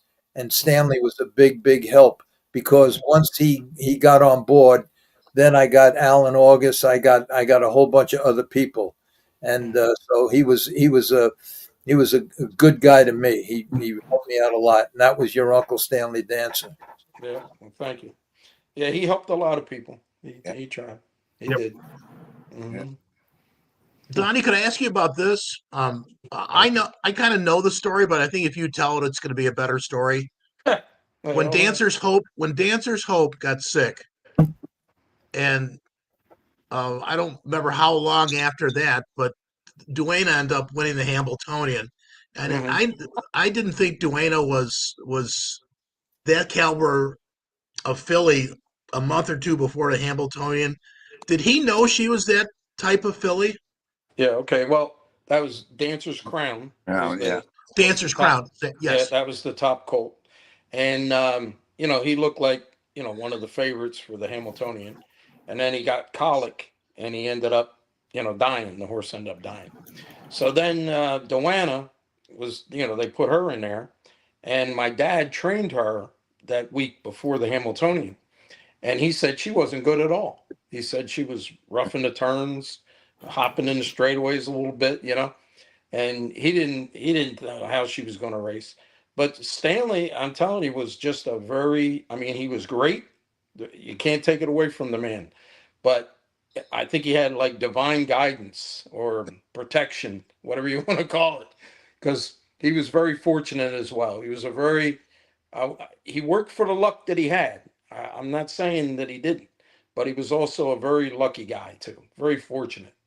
I could tell you a story. He had a horse called Bye Bye Sam, and he drew the rail in the messenger, and my father drew the 8 hole with Tempered Yankee, which figured to be the best horse. Okay, and they had told Stanley before the race with Bye Bye Sam that his tenant was filled, and Dr. Churchill looked at it, and he told Stanley, he says, if you race him, I think he's going to bow. He's going to bow his tenant, and it'll probably be his last race. And Stanley decided to race him, and he beat my father a nose, the tightest of noses in the race. So I mean, there are many, many instances like this. Horses were a little sick, and he raced them, and they won. I mean, he was something else, man. I'm telling you. And he was always like at least 5 to 10 years ahead of the curve in the business of things that were happening. Like he was clairvoyant or something. I mean, I'm his nephew, and I'm telling you stuff that I know, and I just think that the man was like gifted. His intuition was astounding. It's kind of like Musk or something. If you follow the guy around, and do what he does, you know what I mean? I don't know. I don't know. I don't You know, know. he had, Dancer's Crown. Speaking of him, he I just said to him one time, my God, that's a good looking horse, a good horse. And he goes, between you and me, he said, I think that's the best horse I ever trained. And Mm, I wouldn't be a bit surprised, Don? He yeah, was like beautiful, big horse. What a yeah, beautiful. And he owned him himself. And that was hmm towards the end of his career, basically, right? And yes, that's yeah, correct. yeah. Yeah, But he knew when you gave him a good horse, he didn't need anybody to lead him around. He knew what to do with him, how to manage him. He did a yeah, great. And he said I remember driving a horse from at Roosevelt one time. It was Sire State, and he couldn't make it because of traffic. It was a non-betting race. So anyway, I'm going to drive it. So he just I said to him, I said, is she okay at the gate? He goes, Bill, she's one of mine. So yeah. Right, exactly. I didn't have to ask anymore, right? So Yeah, just put her on the gate and don't fall off. right. Yeah, Yeah, that's kind of his thing, yeah, and rigging them light, and then if the horse wouldn't do, like I mean, he got a horse to train from what was it the really top trotter years May. The yeah, guy was Bernard was here with that mare, yeah, and he ends up getting a horse. They bought a horse or something, and the horse comes from the French like that, right, to Stanley. And the guy Bernard's telling Stanley, you got to do this, you got to do that. That's how the horse will go good for you, and blah blah blah. And Stanley told him not to be smart, but he said, "Let me tell you something." He said, "When that horse is in my barn, the horse gets my type of training, my type of jogging." yeah, And he said, "No exceptions." And he said, "That's going to be the way it is. And yeah, if the horse doesn't pan out, then the horse can go." yeah, And that's his motto, you yeah. know. And same with rigging. I mean, he wasn't putting a lot of rigging on horses. The most he do was like 2 burr head poles. But he believed in a horse going straight. Yeah. But he didn't. There wasn't all this fancy bits and bridles and all that kind of stuff. No, I No, mean we did it. yeah, We would do that. yeah, And I used to say to my father, why are we doing this and that? And Stanley doesn't. He says, because Stanley's got his choice of horses. He can buy a lot of horses. He can sell a lot of horses. He said, we got to work with what we got, son. He said, what we got is what we can work with. Yeah. And he said, we got to make allowances for that. And I'd be like, okay, you know, makes sense. Yeah. Yep. But he didn't mess around. If they got to wear that, they got to go, you know. He'd be selling them, you know, next, you know. That's another thing too. You could buy horses off of him and do. Mhm. All you had to do was just kind of do what he did, right? There was no Yeah, that's secret. right. Yeah, That's right. well, he sold, oil burner. I mean, he sold lots of horses that did good for years and years with Yeah. everybody. Well, No, people might not know that whole story about Oil Burner and a fellow Rainbow. yeah, The reason that he sold those horses, he would have never sold those horses. all right. But the reason that he sold those horses because Ronnie wasn't going to drive anymore. You Oh, know, like he was giving Right. up driving, so he would have kept them for raceway horses. You know, yeah, but Ronnie was getting out. You know, and when he was getting out, Stanley only wanted Grand Circuit horses, yeah. and he was disbanding the raceway stable. Uh, And he always had a raceway stable up until that point, yeah, but he was getting rid of them. You know, he was selling them. They were moving here, moving there, and that was it. yeah, And he just wanted Grand Circuit horses. So he didn't think that they qualified as Grand Circuit horses. And that's where he made a mistake with Oil Burner. You know, and a yeah, fellow Rainbow was a nice horse too, but yeah. that's what really happened there. They would have never been sold Right. if he was keeping a raceway stable. Yeah. Yeah. Hmm. He had back when I was a kid, he had the best raceway stable at Roosevelt and Yonkers by far. Oh yeah. Right. Yep. Yeah. And the key was Well, always classification. You know, that was if always if you remember, Billy, back then, Stanley had the barn on the right side, and Yeah. Vernon had the barn on the left side. Yeah. Right when you entered, right when you entered the Yeah. barn area at Roosevelt, Yeah. yep. Yeah. and his Question barn for was all. immaculate. I have a question for all four of you. In the 80s, now the 70s was the decade of the thoroughbreds, where you had 3 Triple Crown winners. But in the 80s, you had a string of horses for a decade. Niatros in 80, you had Camfell in 82 and 83, On the Road Again in 84, Annihilator in 84 and 85, Ford Skipper, Mac Lobel, Matt Scooter, just a decade of unbelievable horses. It's not like there weren't syndication deals in the 80s, because there were. Yeah. I mean, the Niatros was a big syndication deal. I think Annihilator was as well. Do you agree with Gorell about the older horses kind of make the sport, having them around and having the great horses stick around to race against each other just brings the racing to another level? I do personally. Yeah. That's what it was. Racing was built on aged horses, sumac lads. You name some of those old horses, Ramblin' Willie, all the way down from when I was a kid. When Cardigan Bay would race, I lived at Cape Breton when I was a kid. Yeah, My dad, Brett Hanover, just throw yeah, Brett there you Hanover go. in there. So Yeah, I mean, adios. I mean, you throw them yeah, all in there. So. yeah. I do. I think that racing still is not so much as it was. I mean, the aged horses, but who doesn't love to watch a good field of aged horses, right? Mm-hmm. Oh, Yeah. So how do we make that happen? Have more geldings. yeah. Yeah. I think that's the only way, is to have more geldings, because the economics don't comply. Yeah, exactly. Yeah. They don't comply. Yeah. The horses are worth more, and you have more at risk to race them.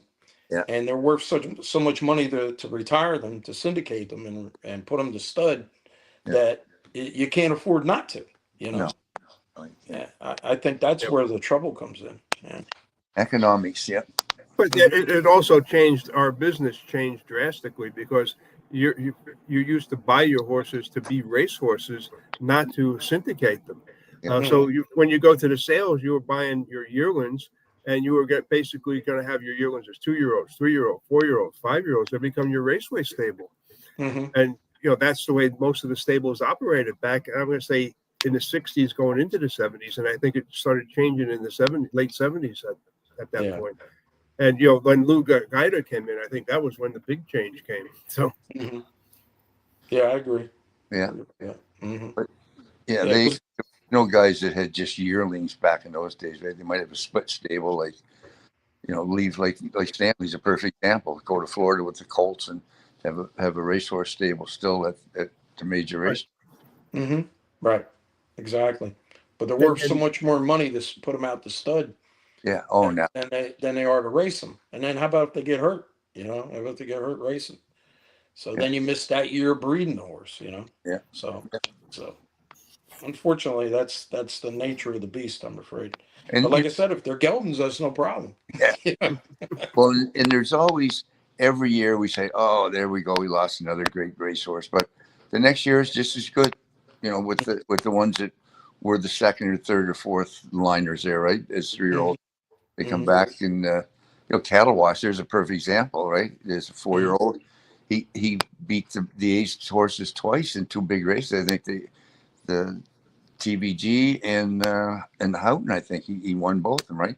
Yeah, and I think another factor too that I've seen, I know you have too, is that a lot of times a horse will be a champion 3-year-old, okay, Yeah. but then when he turns 4 and he races against the aged horses, right. it's a different ball game. It's a different ball game, Yeah. and they could put it to him. And I mean that happened to Albatross, one of the greatest horses of all time. Yeah. And he came back as a 4-year-old and he ran into Isle of Wight twice. Isle of Wight kicked his butt Yeah. there at Liberty Bell. And everybody's like, oh my God, what's wrong with Albatross? Blah, blah, blah, Yeah. blah, blah. And that's what happens. You're Yeah. racing against a more experienced, older horse that, Yeah. it's a different ball game. It It's a really big is. step upwards.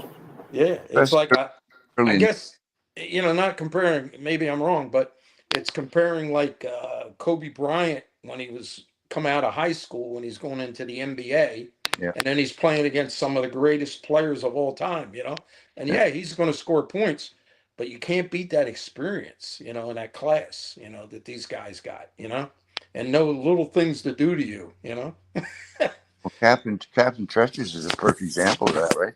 When he Hmm. came back as a 4-year-old, he wasn't, and they will be, like Albatross, the same thing. I saw him get beat at Brandywine when Miss Hmm. Contios beat him right there, Hmm. and then later in the year, I mean, he dominated, and they do that Right. too. Come back Yeah. as the year goes on. Like after, I always said the 1st of August on, it's a whole different year. They're real men then, those 4-year-olds, right? Yeah. And that's if they stay okay. Or do you take that big Yeah. pot of money right there, and say that's it, Yeah. he's retired now. When Wildwood Jeb won the cane, um, the race, and Jimmy Marone drove him for me.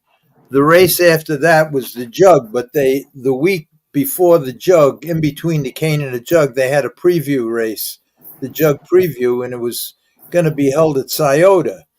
And Jimmy didn't want to go out there. And I didn't want to drive him. And I asked Aaron, the owner, I says, listen, I says, he beat the 3-year-olds. I says, but when we go to Scioto, he's going to have they put him in the open against all aged horses. Hmm. Uh, and Morty Finder had offered us $3 million if we won the jug. And I said, I don't want to blow this 3 million because I had a third of the horse. So I says, I don't want to blow my million by racing a 3-year-old against aged horses at Scioto. Hmm. I don't want to do that. I don't want to go. And anyway, I was outruled by Davy Handel and Aaron, who owned the other 2/3 of the horse. So, but what you're saying is true. There's a big difference, in my opinion, too, Yeah. from a 3 to a 4. But I went out there and I wind up winning. So we were still in line for the 3 million Morty Finder offered us for the horse. But Mhm. then that accident happened, and that was the end of my million. So, Yeah. but there is a big difference between 3 and 4. Oh yeah. Race I against the age I agree with horses. you all wholeheartedly, and I think that's the minority opinion in the gambling community. But all the champion 3-year-old is the Heisman Trophy winner. He's done is beaten restricted company. Hmm. For him to go and race against 4-year-olds and beyond that, that's a big test. Those horses have a lot more experience. Right. And how many times have you seen it? Well, I know Brett Hanover he won 33 in a row. And I don't know if he was unbeaten at 2 and 3, but during his 4-year-old season, he got beat several times. As we said, Captain Treacherous, when he went to the TVG, got a perfect second over trip against the older horses, and I think he was 6th or 7th. They raced Confederate. Confederate looked, he was the greatest 3-year-old of his year 2 years ago. Went against the older horses and stopped at the 3/4 pole. Just those are much better athletes and much more experienced athletes. And it's very difficult for a 3-year-old to come back and dominate 4-year-olds. Almost very difficult. Over in Europe, they all trotters anyway, but they very seldom race 4-year-olds against age horses, right? And they have a lot of 4-year-old races over there. Mm-hmm. Yeah, that makes sense. Yep. Yeah. So now I'll tell you who managed a pretty good 4-year-old was Lucian with Forrest Skipper. He managed him perfectly. It's funny you bring that up. Yeah. Well, and you raced against him at that particular time, Billy. Yeah. Well, he, with Forrest Skipper too, like it was if he had, what was it, went undefeated, he got another, I don't know, 700,000 or something. Lucian got $1 million bonus if he won 13 races and he had to win 3 certain races. So he would have shipped him to Newfoundland to win that 15th race. I know. You take him to Dover? He won at Dover. Yeah. He talked to me because, we were talking one day and he was telling me that, right? Yeah. So I said, I knew about Dover because I've been racing down there, Yeah. And I said to him, I said, take him to Dover. Well, it's not like a procedure. I said, what do you care?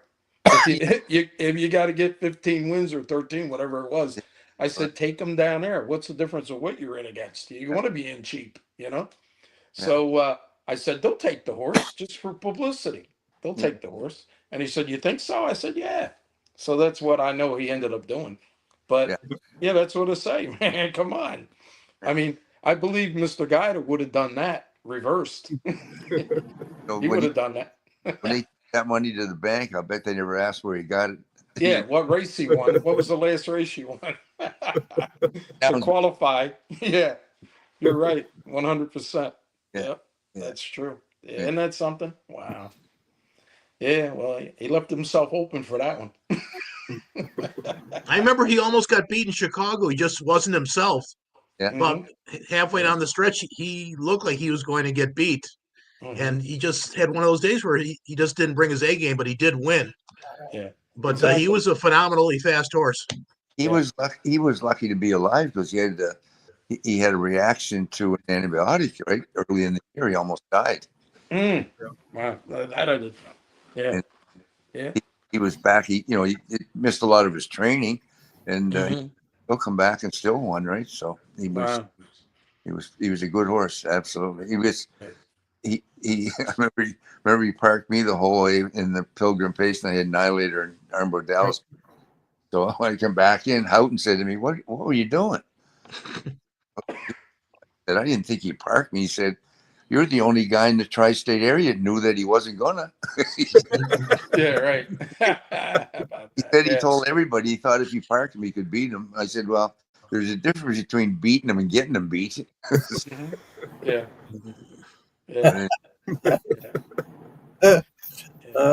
Lucian was tough on the front end, that's for sure. Yeah, the whole half-mile track. I remember he'd go to the third quarter just as fast as he could go, right? And then dagger home, but he won a lot of races that way, boy. Right. Yeah. I remember when he had Poco Moonshine, and he Monticello.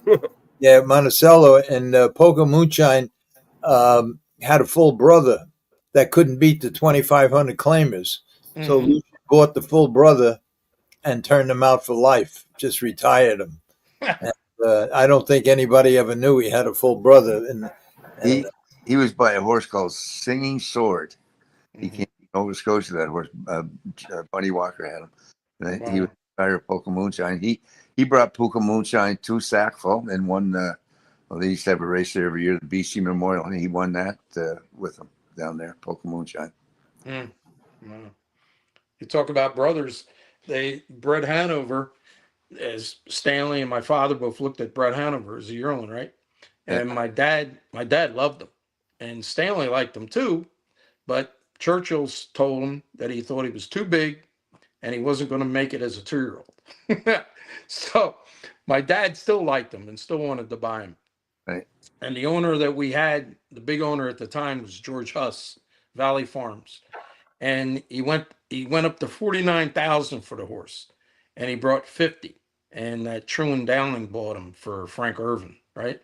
So here he is, Brad Hanover, super horse, you know. So then the next one, the brother to him was Brad Hanover, that I remember, Yeah. and Stanley made sure he bought him, and he wasn't any good at all. So I mean, you know, what are you gonna do? You know, Yeah. you never Was know. And there there's ever four a time brothers. that But I you know, but I know one thing. I'm not like my brother, and he's not like me. So these things happen, you know.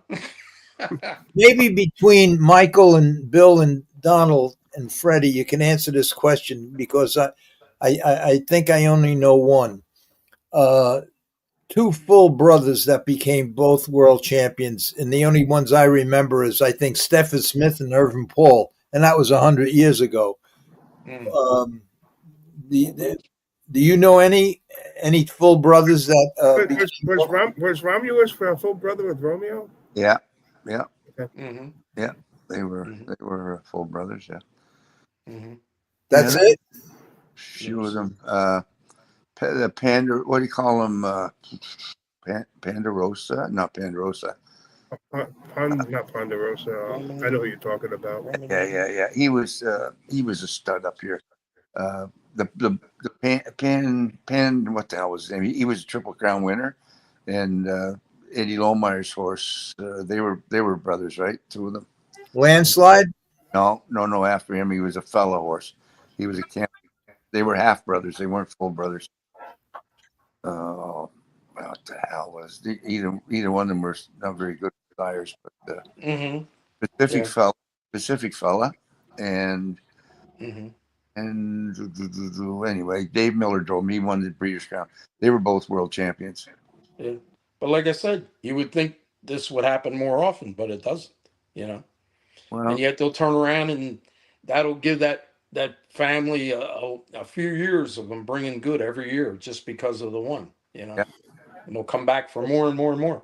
I mean, we bought a colt to sale. We had the family of Miss Nora, and we had the filly colt selling it to sale. My dad had sold her, and the colt was selling it to sale, and it was by Columbia George. Okay, and uh, and it was out of the dam of Miss Nora's dam that she had, the filly, the farm Nora. And this thing was selling it to sale, and we bought him, right, like 15,000 or something like that. And he was just a nice horse. And the next year was Fan Hanover, the brother yeah, to him, the half brother.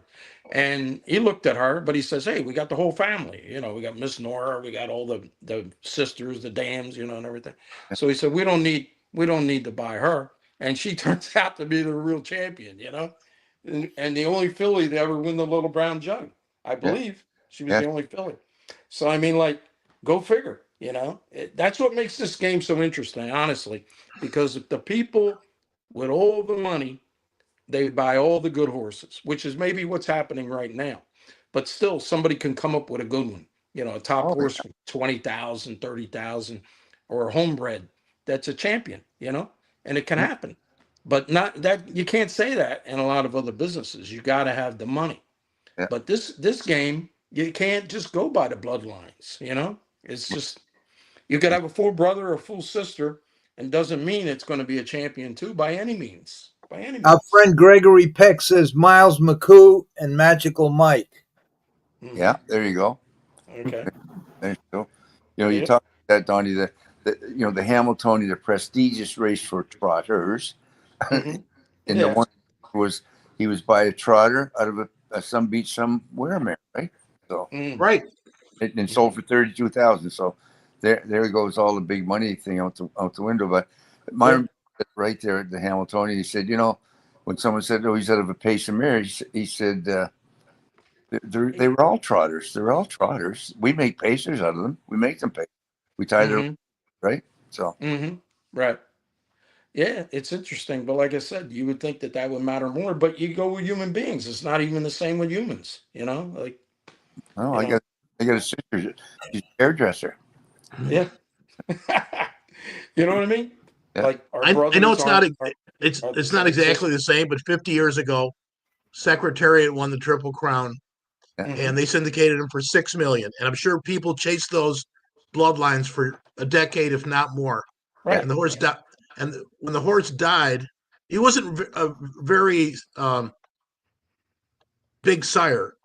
No, Not certainly not anywhere near what everyone would expected. But when they did the autopsy on that horse, And his they heart. found out that his heart was 50% bigger than the normal horse heart. So that Oh. horse could synthesize oxygen in a way that no other horse had ever done, Hmm. possibly. And 50 years later, that horse still has the record Right. at And the for the Belmont. Kentucky Derby, the And the Belmont. Preakness, and the Belmont 50 years Belmont. later. Yeah. So that's what I say. How could you know that going in? You know what I Well, mean? you can't. Right. Exactly. well, a guy that did, he had a heart machine, and he was at Lexington when Nylander was a 3-year-old, and you just put the computer under the jack saddle, and Chucky jogged him 3 miles, and the guy takes the computer, the thing, puts it in his computer, and he's punching away there, and papers flying out, and he says he got a mistake. He said this horse has the high. He said I've done 2,000 thoroughbreds with this machine and maybe 400 standardbreds. This horse had the second highest heart rate that I ever recorded. Mm. I said, well, who was the highest one? And he said, John Henry. There So you go. even though they got big hearts, that doesn't mean desire. I've had lots. So There you go. we all that we thought had didn't have very big hearts, but they had lots of desire, right? So Right. whether it goes Yep. in or not, I have no idea. But Yeah. I mean, the attitude, I think we've all had them where a horse is like, got all the talent, got everything going for him, all the tools, but they yeah, got a bad attitude. And then and there's nothing worse than having a horse you can't figure out how to make them try, you know? And it's just like a bad employee. If well, they won't try, what are you going to do with them? I always said sick horses will get well, lame horses will get sound, sour horses never change. Yeah, they're always sour. Yep. Yeah, Yeah, for sure. Yeah, yeah. we've all had them. Yeah, I, unbelievable. I had one. I could train him in 57 all day long. Put him in yeah, a race. He couldn't go in 2-2. yeah. You get beaten too. Yeah. Uh-huh. Yep. Couldn't behind the gate. Totally different horse. Yep. Yeah. That's when Gregory Peck says muscle mass and muscle massive. there you go. There's another pair. Yeah, yeah. Mhm. Gregory Yep. Peck. Wow. Last night, Muscle Mass just got inducted into the Canadian Hall of Fame last night. Mhm. But if you go over the numbers of how many possibilities there are, and then you can barely come up with a handful. You know what I'm saying? Come on. Unbelievable, isn't it? Yeah, yeah, it is. But they how do you know, right? You just don't Yeah. know. You don't know. You don't know. That's what, like Hervé would say, that's what makes this game so interesting. Hey, Larry, can you Yeah. play like the first 10 minutes of the show where we have Rick Burke talking I sure on could. some of his ideas? He has some pretty good. Well, Michael, you were on the show with us. There was some good stuff on that show. Yeah, I think if you play those first 10 minutes, Rick does have some very good ideas. All Yeah, right, I'll play 10 minutes. All right, I will. Just yell when you want me to shut it off. All right, Okay. Larry, we'll figure it out. Okay. And the lack of. Gordon, why don't you lead us in? You always put me. You always put me in a bad position. But I know. Rick and I have been talking for a while about what might be able to be done in this industry to try to get the sport more visible, better promoted, in a better relationship with casinos. Rick has some great ideas, and I think it's best that he try to explain his perspective. But everything is with a positive outlook, trying to move this industry to a point where it can succeed. Because if nothing's done, I think there's a general consensus that the industry has nowhere to go but down. So, Rick, I think it's really on you to explain your thinking. Well, I think you hit on it, and as you said, we've been talking about it. But from what I've seen, and You hear that, Larry? I grew up in South Can Florida. you hear it, Bill? Saw No. what went on with Pompano when the Can anyone casinos else? took it over early on. I'm good. And it quickly became obvious that their mission, it took some time, but we're not really. Billy, you can't hear this? No. Well, can you hear it, Freddie? Yeah. Yeah. I wonder why Billy can't hear it. I don't know. Anyway, I'll keep playing it. Maybe if you're In a cool. way, I can't blame them Yeah. because we don't bring anything to the party. We just have our hands out. We're a very divided industry. We have facilities all over, but few of them ever work together or in unison. And we're losing just facilities left and right, and I don't see any end in sight, and I don't see any organization that should be leading our industry out of the wilderness here have not either don't have a good idea what to do or what they've done hasn't worked. And I think that's pretty obvious. My thought was when I look around the thoroughbred industry, and I think some of the guys were talking about it before we came on air, but there's at least... Billy, can you hear it now? Yes. Yeah. Okay. Donnie, you can hear it? Donald, you can hear it? Yes. At Okay, least, good. I think, 40 thoroughbred races in North America that are over $1 million purse. And typically those are where they get their big crowds. In Lexington, where I spend part of the year, everybody knows Keeneland. It's open 3 weeks in the fall and 3 weeks in the spring. And according to statistics I've read, they generate something like $1.6 billion in economic impact just in that short period of time. In the standardbred business, we have, I think, correct me if I'm wrong, 3 races that are arguably $1 million, even though North American is at a different dollar value. But between the Hambletonian, the North American, and the Jug are the only $1 million plus races that we have. And I think that it's pretty obvious those are probably the best attended races by the public that we have, and our own industry, people who are in the industry. And that's without even any significant marketing going on in a modern way. And what I mean by that is digital marketing, which that's what you have to get into to be effective today. So what Gordon and I have been talking about is we've you can go in Lexington. I go there.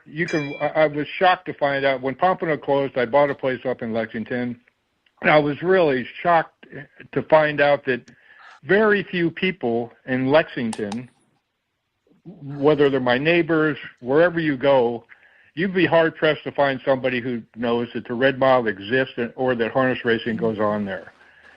Now that's the self-proclaimed horse capital of the world, and the track's been there 150 years, and it's owned substantially by harness industry people, and yet nobody knows that we exist. Now I think that's probably the same in other places, Saratoga for one, but I would not be surprised to find that's pretty typical. And the reason really more than anything else is that from my perspective is the casinos or racinos, they unmarket us into oblivion. You could have walked around Pompano for days and never known that there was racing going on right outside the back door. And it was never an accident. That's in their minds, again, my opinion is, They think that every dollar spent on a horse racing bet they would have made more money if somebody put it in a slot. So from the day that we do a deal with them at every facility, our days are numbered, and they're proving it. How many? You could list all the tracks that close, and that's going to continue to happen. We're completely unknown. So I think the first thing we really have to do as an industry is unite behind something that to build our own fan base back.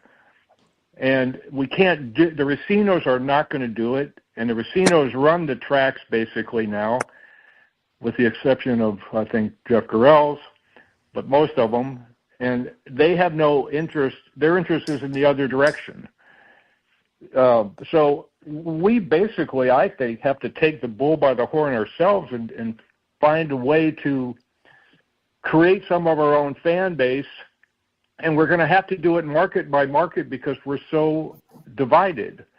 But if we could unite around, and I don't mean independent of the USCA or the Hambletonian Society, I mean in conjunction with them, but I don't see them producing a plan that would get us there. And so just imagine if we had $1 million race, $2 million races in Lexington, and we marketed it properly, we'd fill that place up and people would know we were there. That doesn't exist today in most of our markets.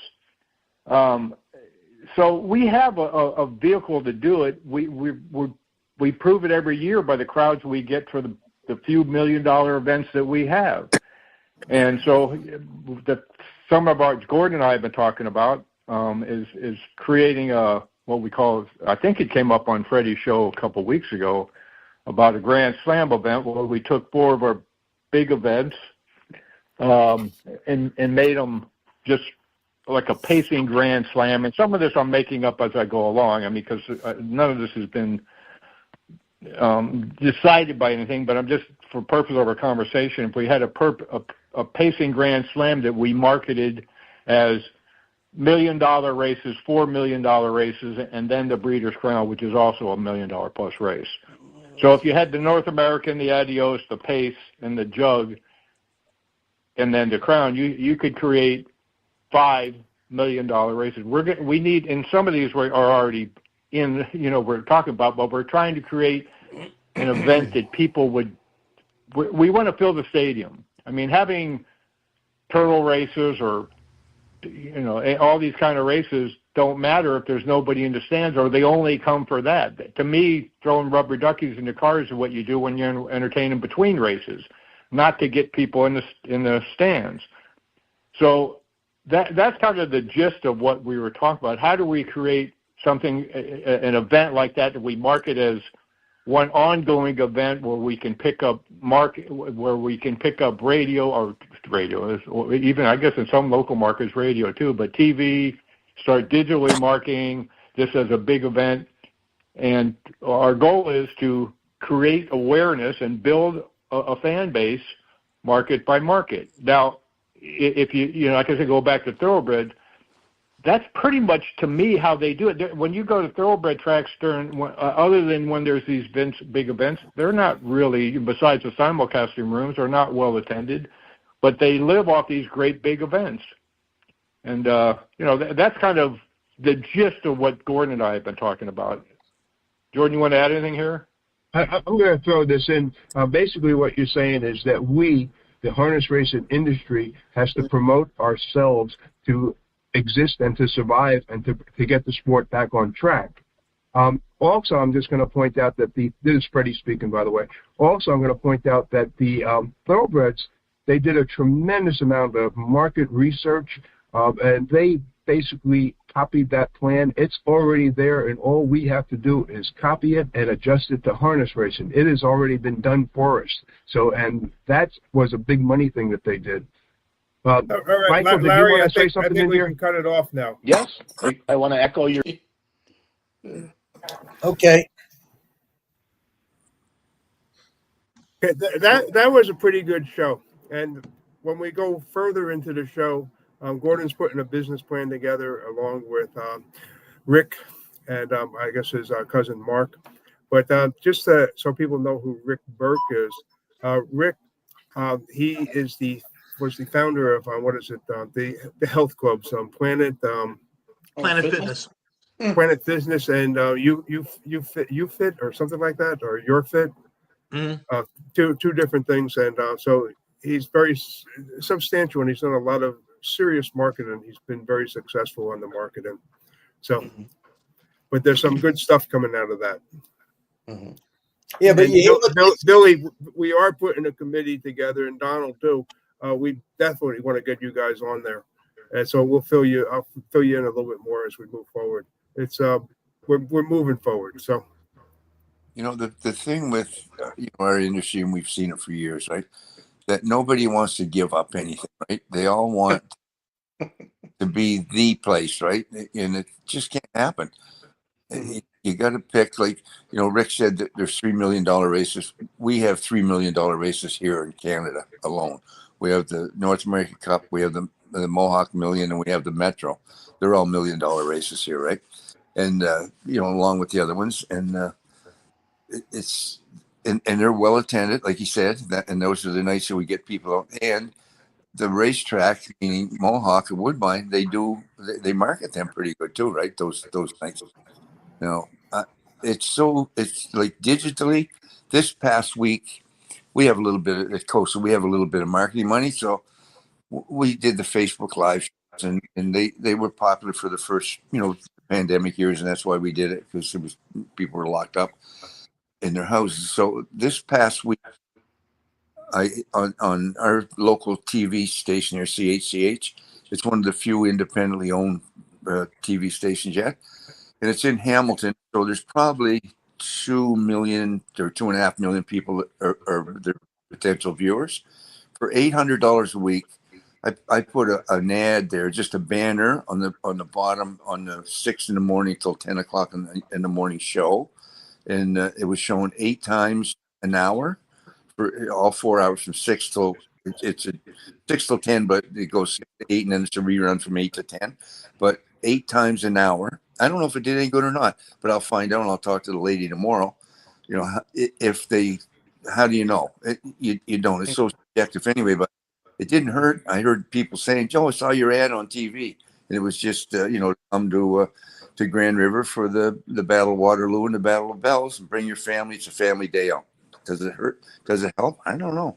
Didn't hurt. I guess there was a big crowd there. So, but you gotta now next week there'll be some little track that doesn't bet anything. They'll want to do the same thing at their track.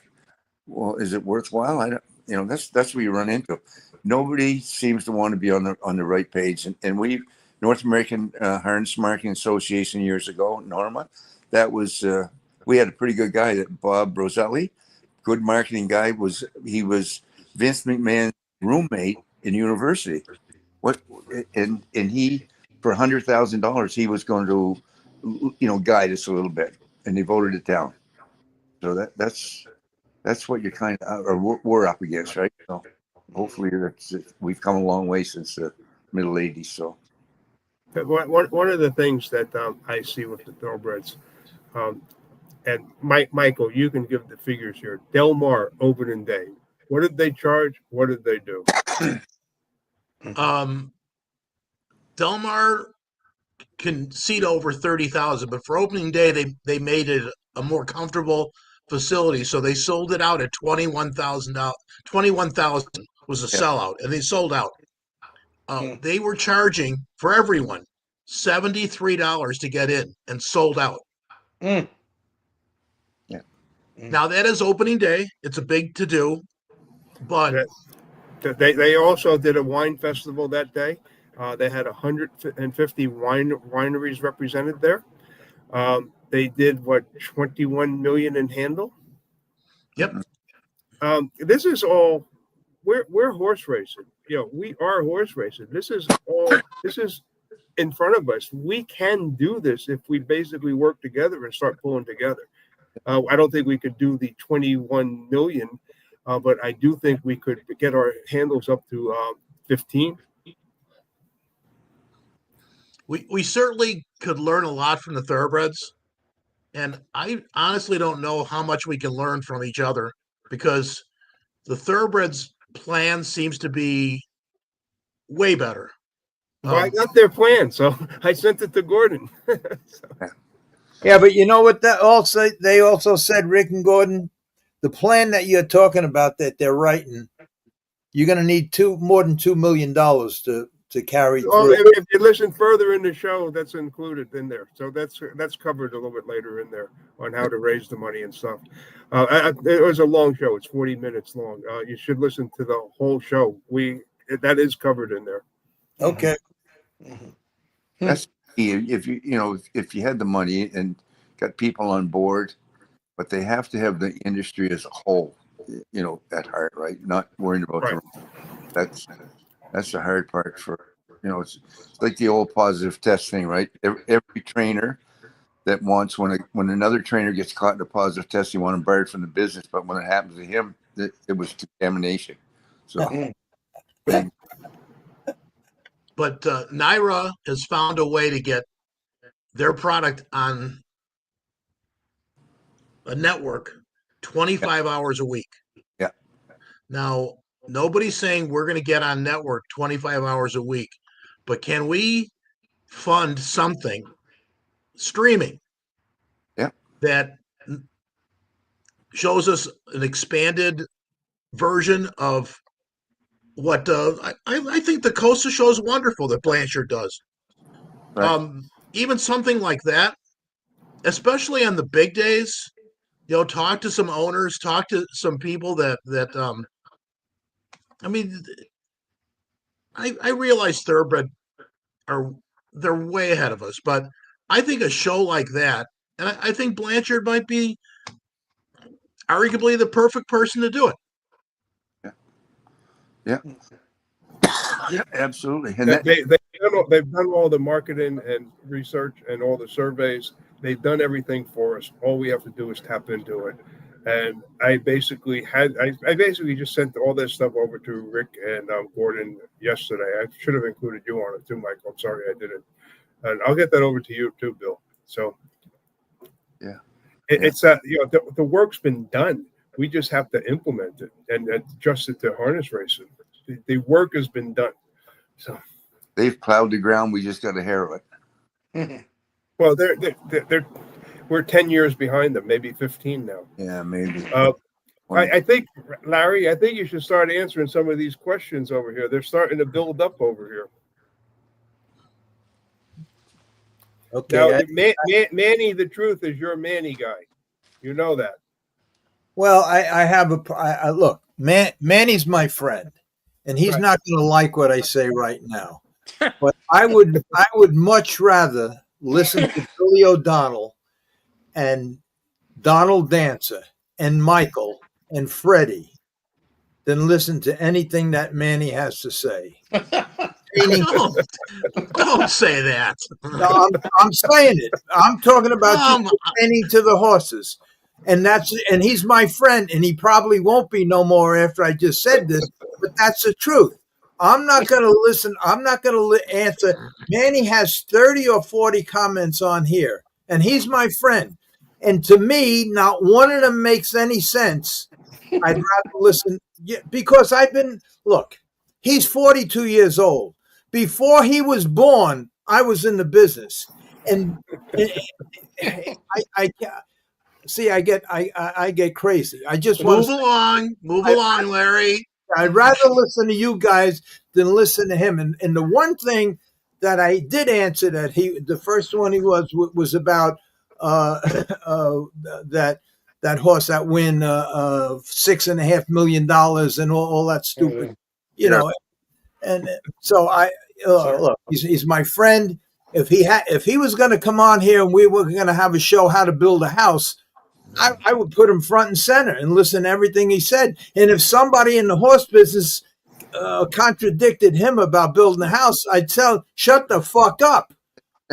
And that's what I want to say to him. Just listen to these guys. These guys got what's on the screen here now is 400 years of fucking in the business that it's just. I'm not gonna respond to these things because to me they don't make sense, and I'll only get in an argument with him because everything that he says here, in my opinion, is bullshit. So respond to him, and if he don't ever call me again, he don't ever call me again. But I told him, Manny, you talk too fucking much. Just shut the fuck up sometimes. And he's my friend, my new friend. So that's how I feel about it. You want to talk about horses? I'll listen to you. But I mean, about building houses, I'll listen to you. Don't talk to me about horses and tell me about this and that. And he has a comment there. Why don't they look at the post parade? You could scratch it on the horses. From what I understand, what he tells me, he don't ever go to a racetrack. What the fuck does he know about horses scoring down and if they're lame or not? Or he's a good guy. He started a company. He's a very wealthy guy. He's a nice guy. But just when it comes to the horses, shut the fuck up. That's all I got. You know what Larry? You know what I used to tell my young fellow when he had a riding horse, and he used to tell me, "Dad, we just got to do this horse and that." And I said, "Sean, let me tell you something. You've been around just long enough to be asking me questions, not telling me what to do." I like that. That's for me. I like that. Just enough to be asking questions. Yeah. Yeah. That's funny. Yeah. Mm. All right. So calm me down, guys. Talk about something. Well, I got one thing. I'd like to do a shout out and get well and recover quickly to a Dr. Riddle down in Maryland. Oh, yeah. He's one of the top vets. Yeah. And I understand he had some health issues this past weekend, and he's getting around, but he's got a long way to go. So, I mean, great guy, great veterinarian, and just want us to give a shout out and wish him well. Hope he gets better soon. Yeah. Yeah. You hear it. I never met him, but the boy got a great reputation. He's really helped a lot of horses that I know that I've for the years. Yeah. Yes, he has. Yeah. Great veterinarian. Just so you know, Manny just this second wrote this. Everyone knows everything. That's what I mean. He just has to try to make himself right all the time. Manny, when it comes to horses, please just listen. You'll learn a lot. And then maybe in 20 years, you can have your own podcast and tell young guys coming up how to train horses. All right, go ahead, guys. Please talk because I'm getting. Yes, let me steer the car a little off the road we're on. You got three very big races. Friday night, you got the $300,000 Dan Patch at Hoosier. That's a very good race. Saturday night, you've got the Milstein. I believe that's $300,000 at Northfield. And then from a gambling standpoint, you've got the mandatory high five at Woodbine. That'll be on the 11th race, and that's going to be the biggest pool of the night. And everybody's going to be looking to take down that pool. So there's a lot of good stuff this weekend. Mm-hmm. Mm-hmm. Yeah. Very good. Very good. That's right.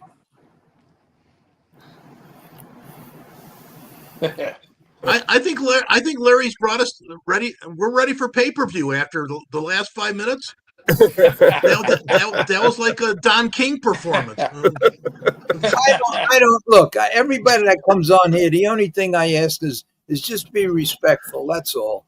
And every once in a while, you get a fucking asshole that comes on. I don't mean man, but every once in a while, you get an asshole that comes on. And I just have one thing to them when I respond to them. I just ask them, do assholes know they're assholes? I don't know the question. Maybe you're an asshole. Maybe do you know you're an asshole? That's as far as I go. I don't just be respectful. And that's all I ask. I didn't mean, I just get riled up when and Manny's my friend. And I just met him recently, but he's a good guy and everything else. But it drives me fucking nuts when a guy tries to, look, any one of us, you sit in the tack room, a guy comes in for a job. Within 2 minutes, 2 sentences, you'll know if the guy's full of shit or not. The same thing with anything in the horse business. You ask a guy about a horse, how to rig him up, you'll know in 2 seconds if he's full of shit or not. And Manny just has to learn that. He says a lot of things that, and I know where he gets it from. He gets it because he talks to his trainer a lot. He talks a lot. He talks forever about a lot of things, and he got a good memory and he absorbs everything, and then he repeats it. But sometimes the people he's getting the information from don't know what the fuck they're talking about themselves. So Manny, just please, you're my friend. just listen to the show, absorb everything, and but you said the best thing. No, I'm not. That's all I'm going to say. I'm not going to say nothing else. For you poker players out there that have never seen anybody go on tilt, you just saw it. Yeah. But No, you know why, man? You know why? I've been through so much in my Larry, relax. I've been through so much in my life that it's hard for me at this point to handle bullshit. I just can't. I just can't sit back and allow people, especially if they're my friend or they want to be my friend. Look, if you're my friend and you're a singer and you're fucking terrible, I have to tell you, stop singing. You're terrible. Shut the fuck up. And that's what I'm doing with Manny. Because Manny, as far as this chat goes, there's hundreds of comments on this chat.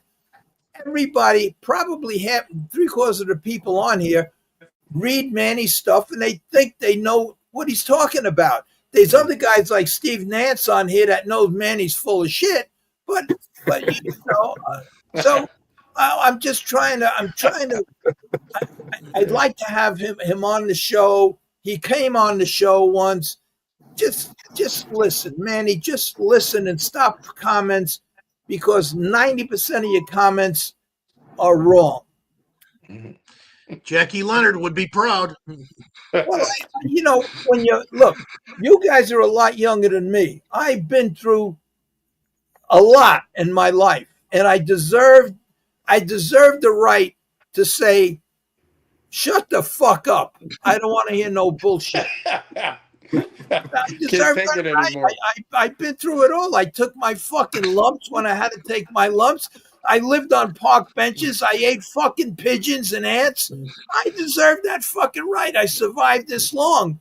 Now I have the right to tell the younger people, if you're gonna fucking bullshit, talk to somebody else, not me. I want to enjoy my old friends like you guys and listen to the stories. Larry, you're losing your voice. I know. And listen to the stories because I really wish that I could have went in a different direction and been where these guys went. I really wish that.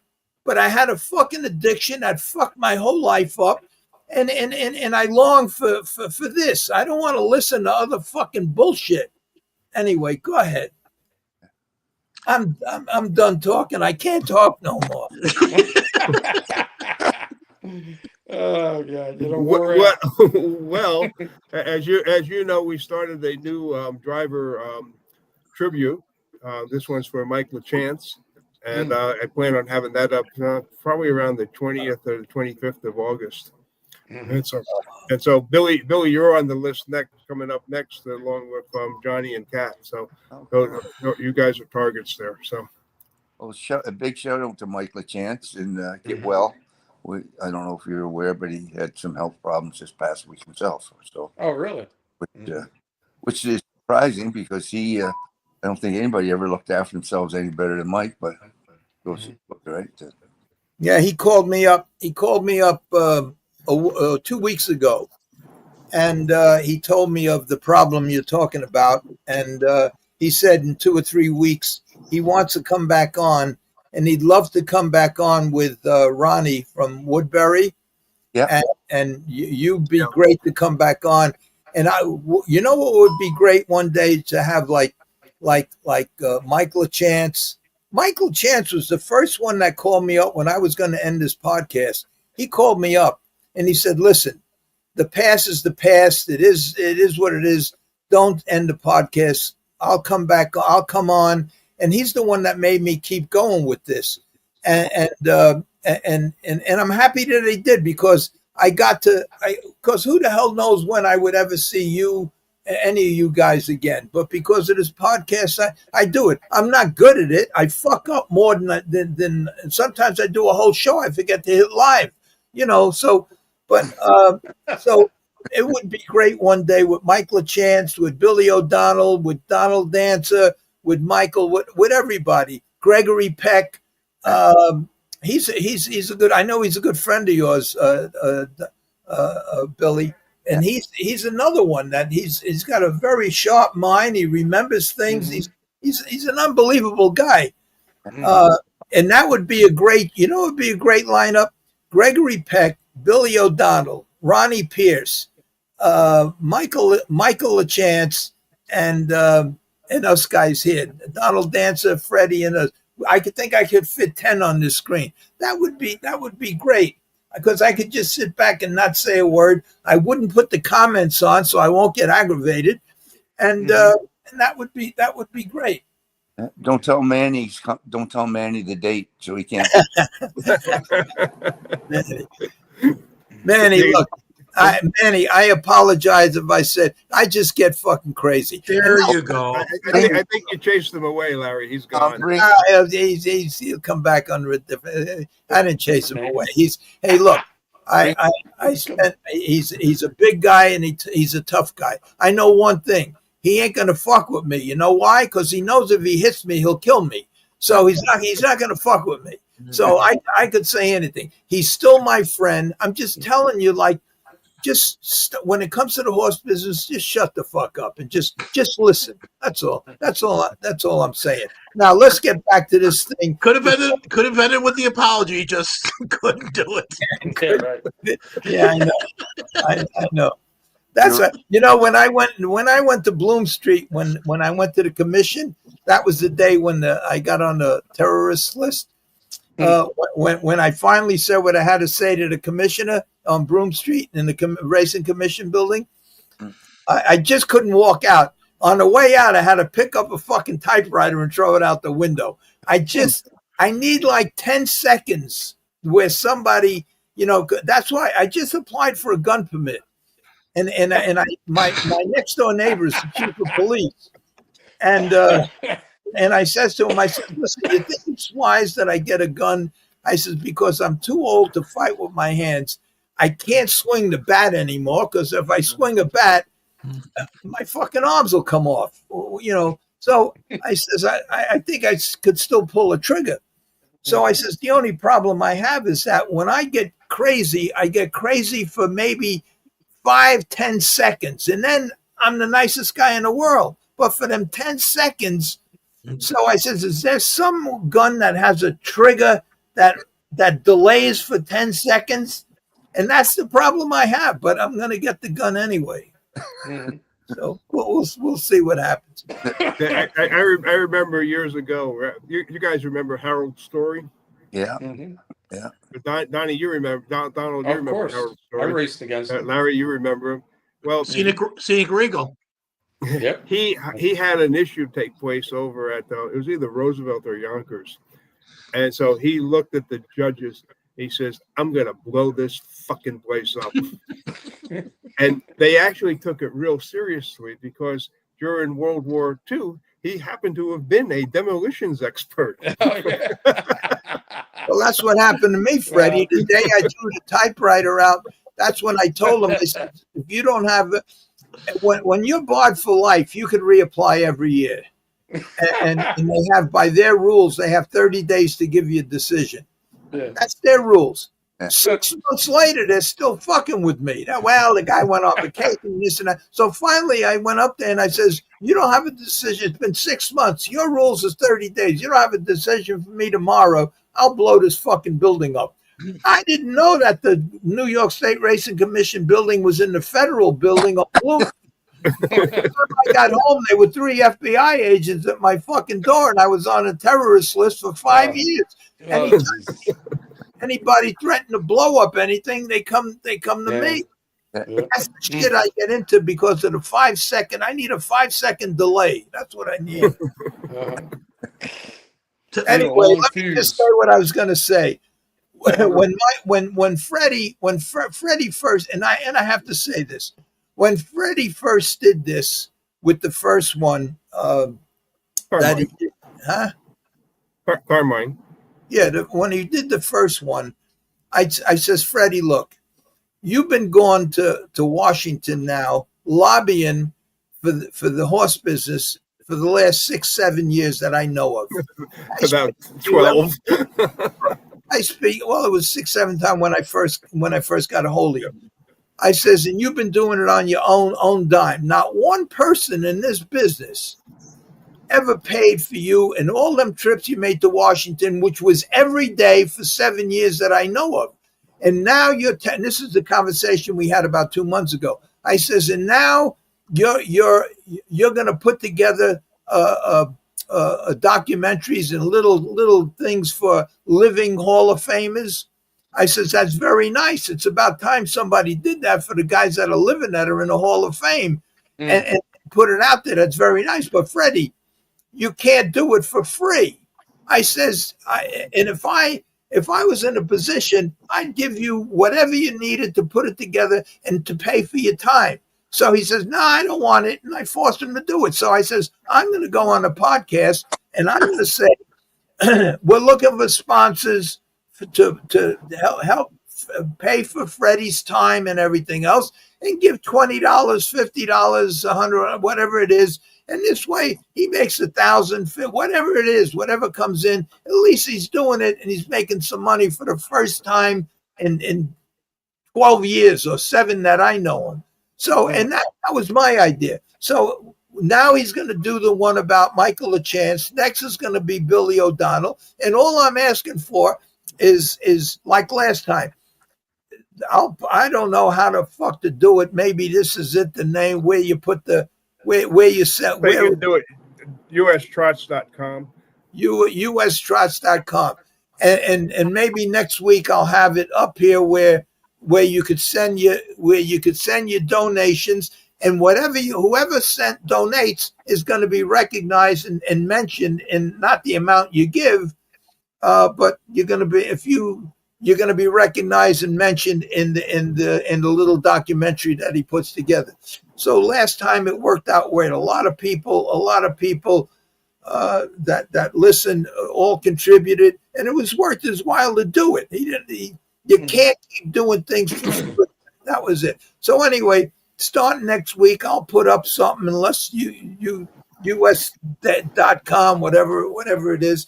And everybody just go to Freddie's website, whatever it is, and just contribute. In fact, there was a thing that you put up, Freddie, where you had boxes, $20, $10, $50, right? Something like that. So you got to give me that so I could put it up and do it.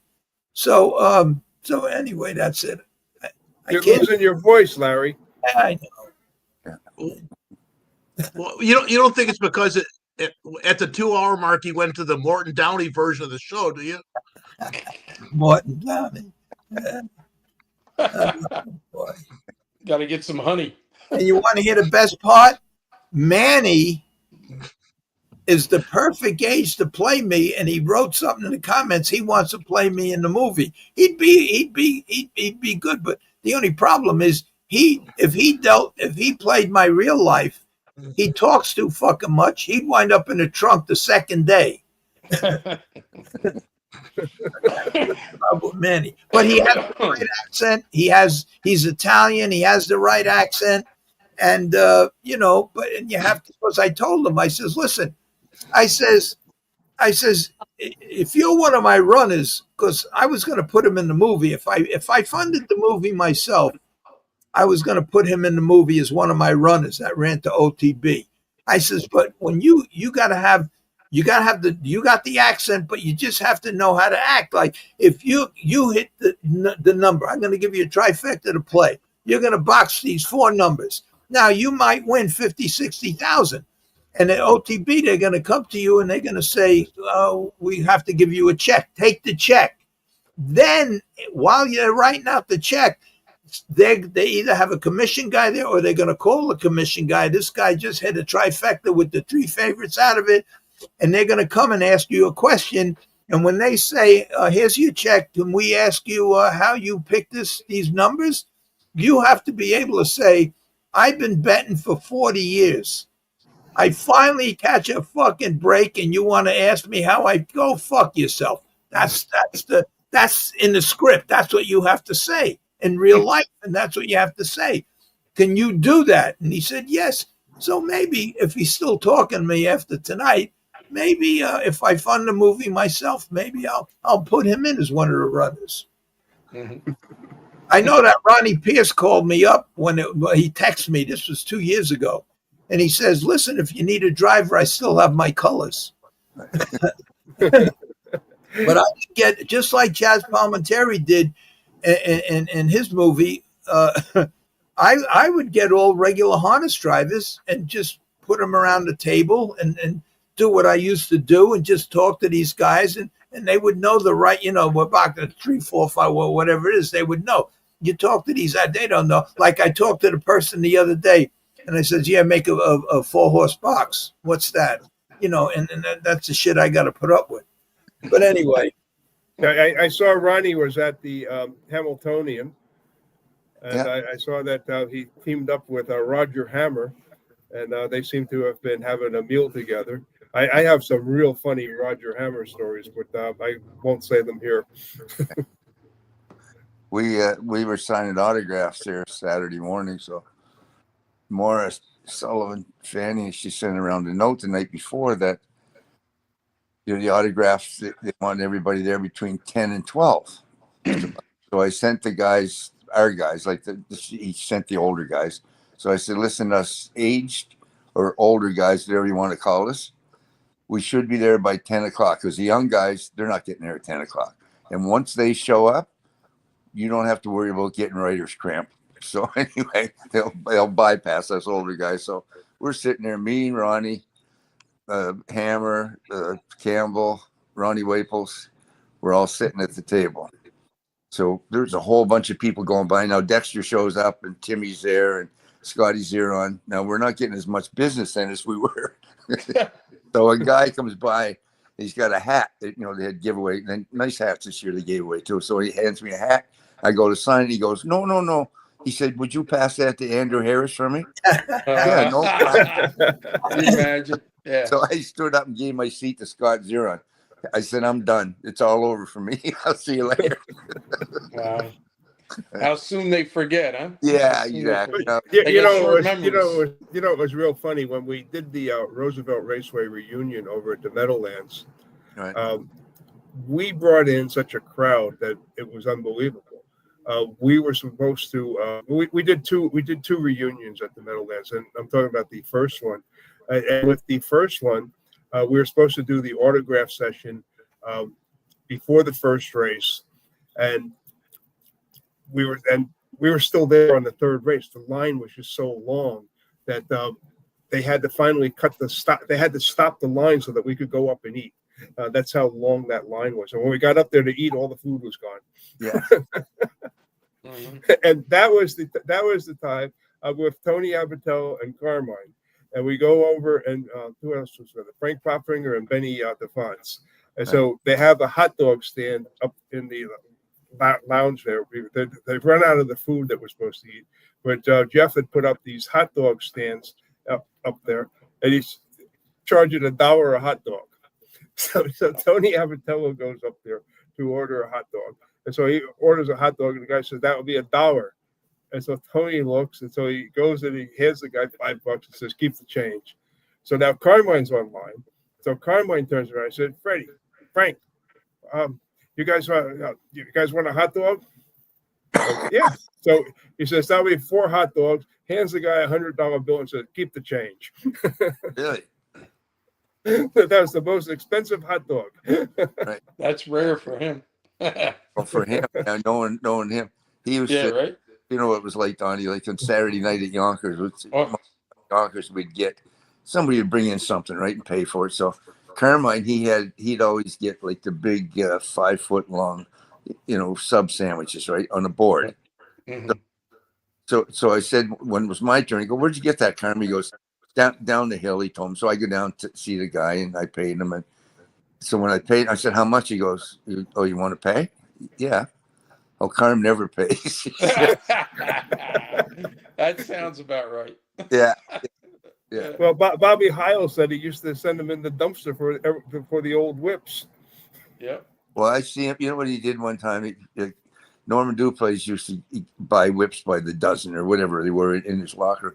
He would. I know where you're going. hold the bottom of the locker open for him, and he'd take a coat hanger and pull a couple of whips out out of Norman's locker because it was locked. He was awful. It was awful. He wouldn't spend a dime. He never had to spend a dime. Yeah, he was something else, boy. Yeah. He was. What he did to me at Yonkers years ago? I probably 62, something like that. I got paged, so I pick up the page, and the operator gives me a number. You have to call this number. So they had no pay phones or nothing back then in the paddock. Yeah. So you had to go through the switchboard. So Carmine had a number or something, whatever. And I says, Carmine, you got a number. I got to make this call. He took a dime. He took a dime from me, 10 cents. He took a dime, so I can call the operator, put it on Carmine's thing, however they do it, and I was able to make the call. But he took the dime. Oh yeah. He's not doing too well now. We shouldn't talk too bad about him. He's not doing too well. Yeah. Well, remember the big cop that was in the paddock there? What the heck was his name? Oh, Louis. Louis the cop. So Louis liked to bet a little bit, right? So one night he was alive in the double, so he comes out and we're standing there waiting for the second race to come out. Louis, he used to take care of the rope too, right? So when he looked at the head of the stretcher at Yonkers, so he said to Carm, he said, "Oh, I'm alive." He said, "With you in the double, I got a $10 double." So Carm goes, "Oh no," he said, "I'm dead." So Louis says, "No." He said, Carm says, "I'll tell you what. If you split it with me, I'll go." So what choice did he have, right? So anyway, the double come in to pay $40 or something, right? So in come Louis with the money, and he gives Carm his half. So I said to Carm, "You're not going to take that from him." He goes, "Why not? He's only going to lose it anyway." So, there you go. That's his attitude. I know Carm wasn't going to lose it. Yeah, he's something else. Yeah, no, he was. Yeah. I'll repeat one thing that a friend of mine said. He's probably in the comments here because he's in love with Donald Dancer. He says one thing about, I said it before, I'll say it again. One thing about Donnie, he ran a first-class outfit, great trainer, and when he pulled the trigger, he never missed. Right. I don't know about that. That's what he said. And he followed you pretty good. That trigger thing might be off a little. Yeah. Well, you're like Harold's story. You know, Harold, he never lost in his life, right? So. Yeah, right. Do you know that I was racing in Green Mountain Park one year, and Harold Story was there.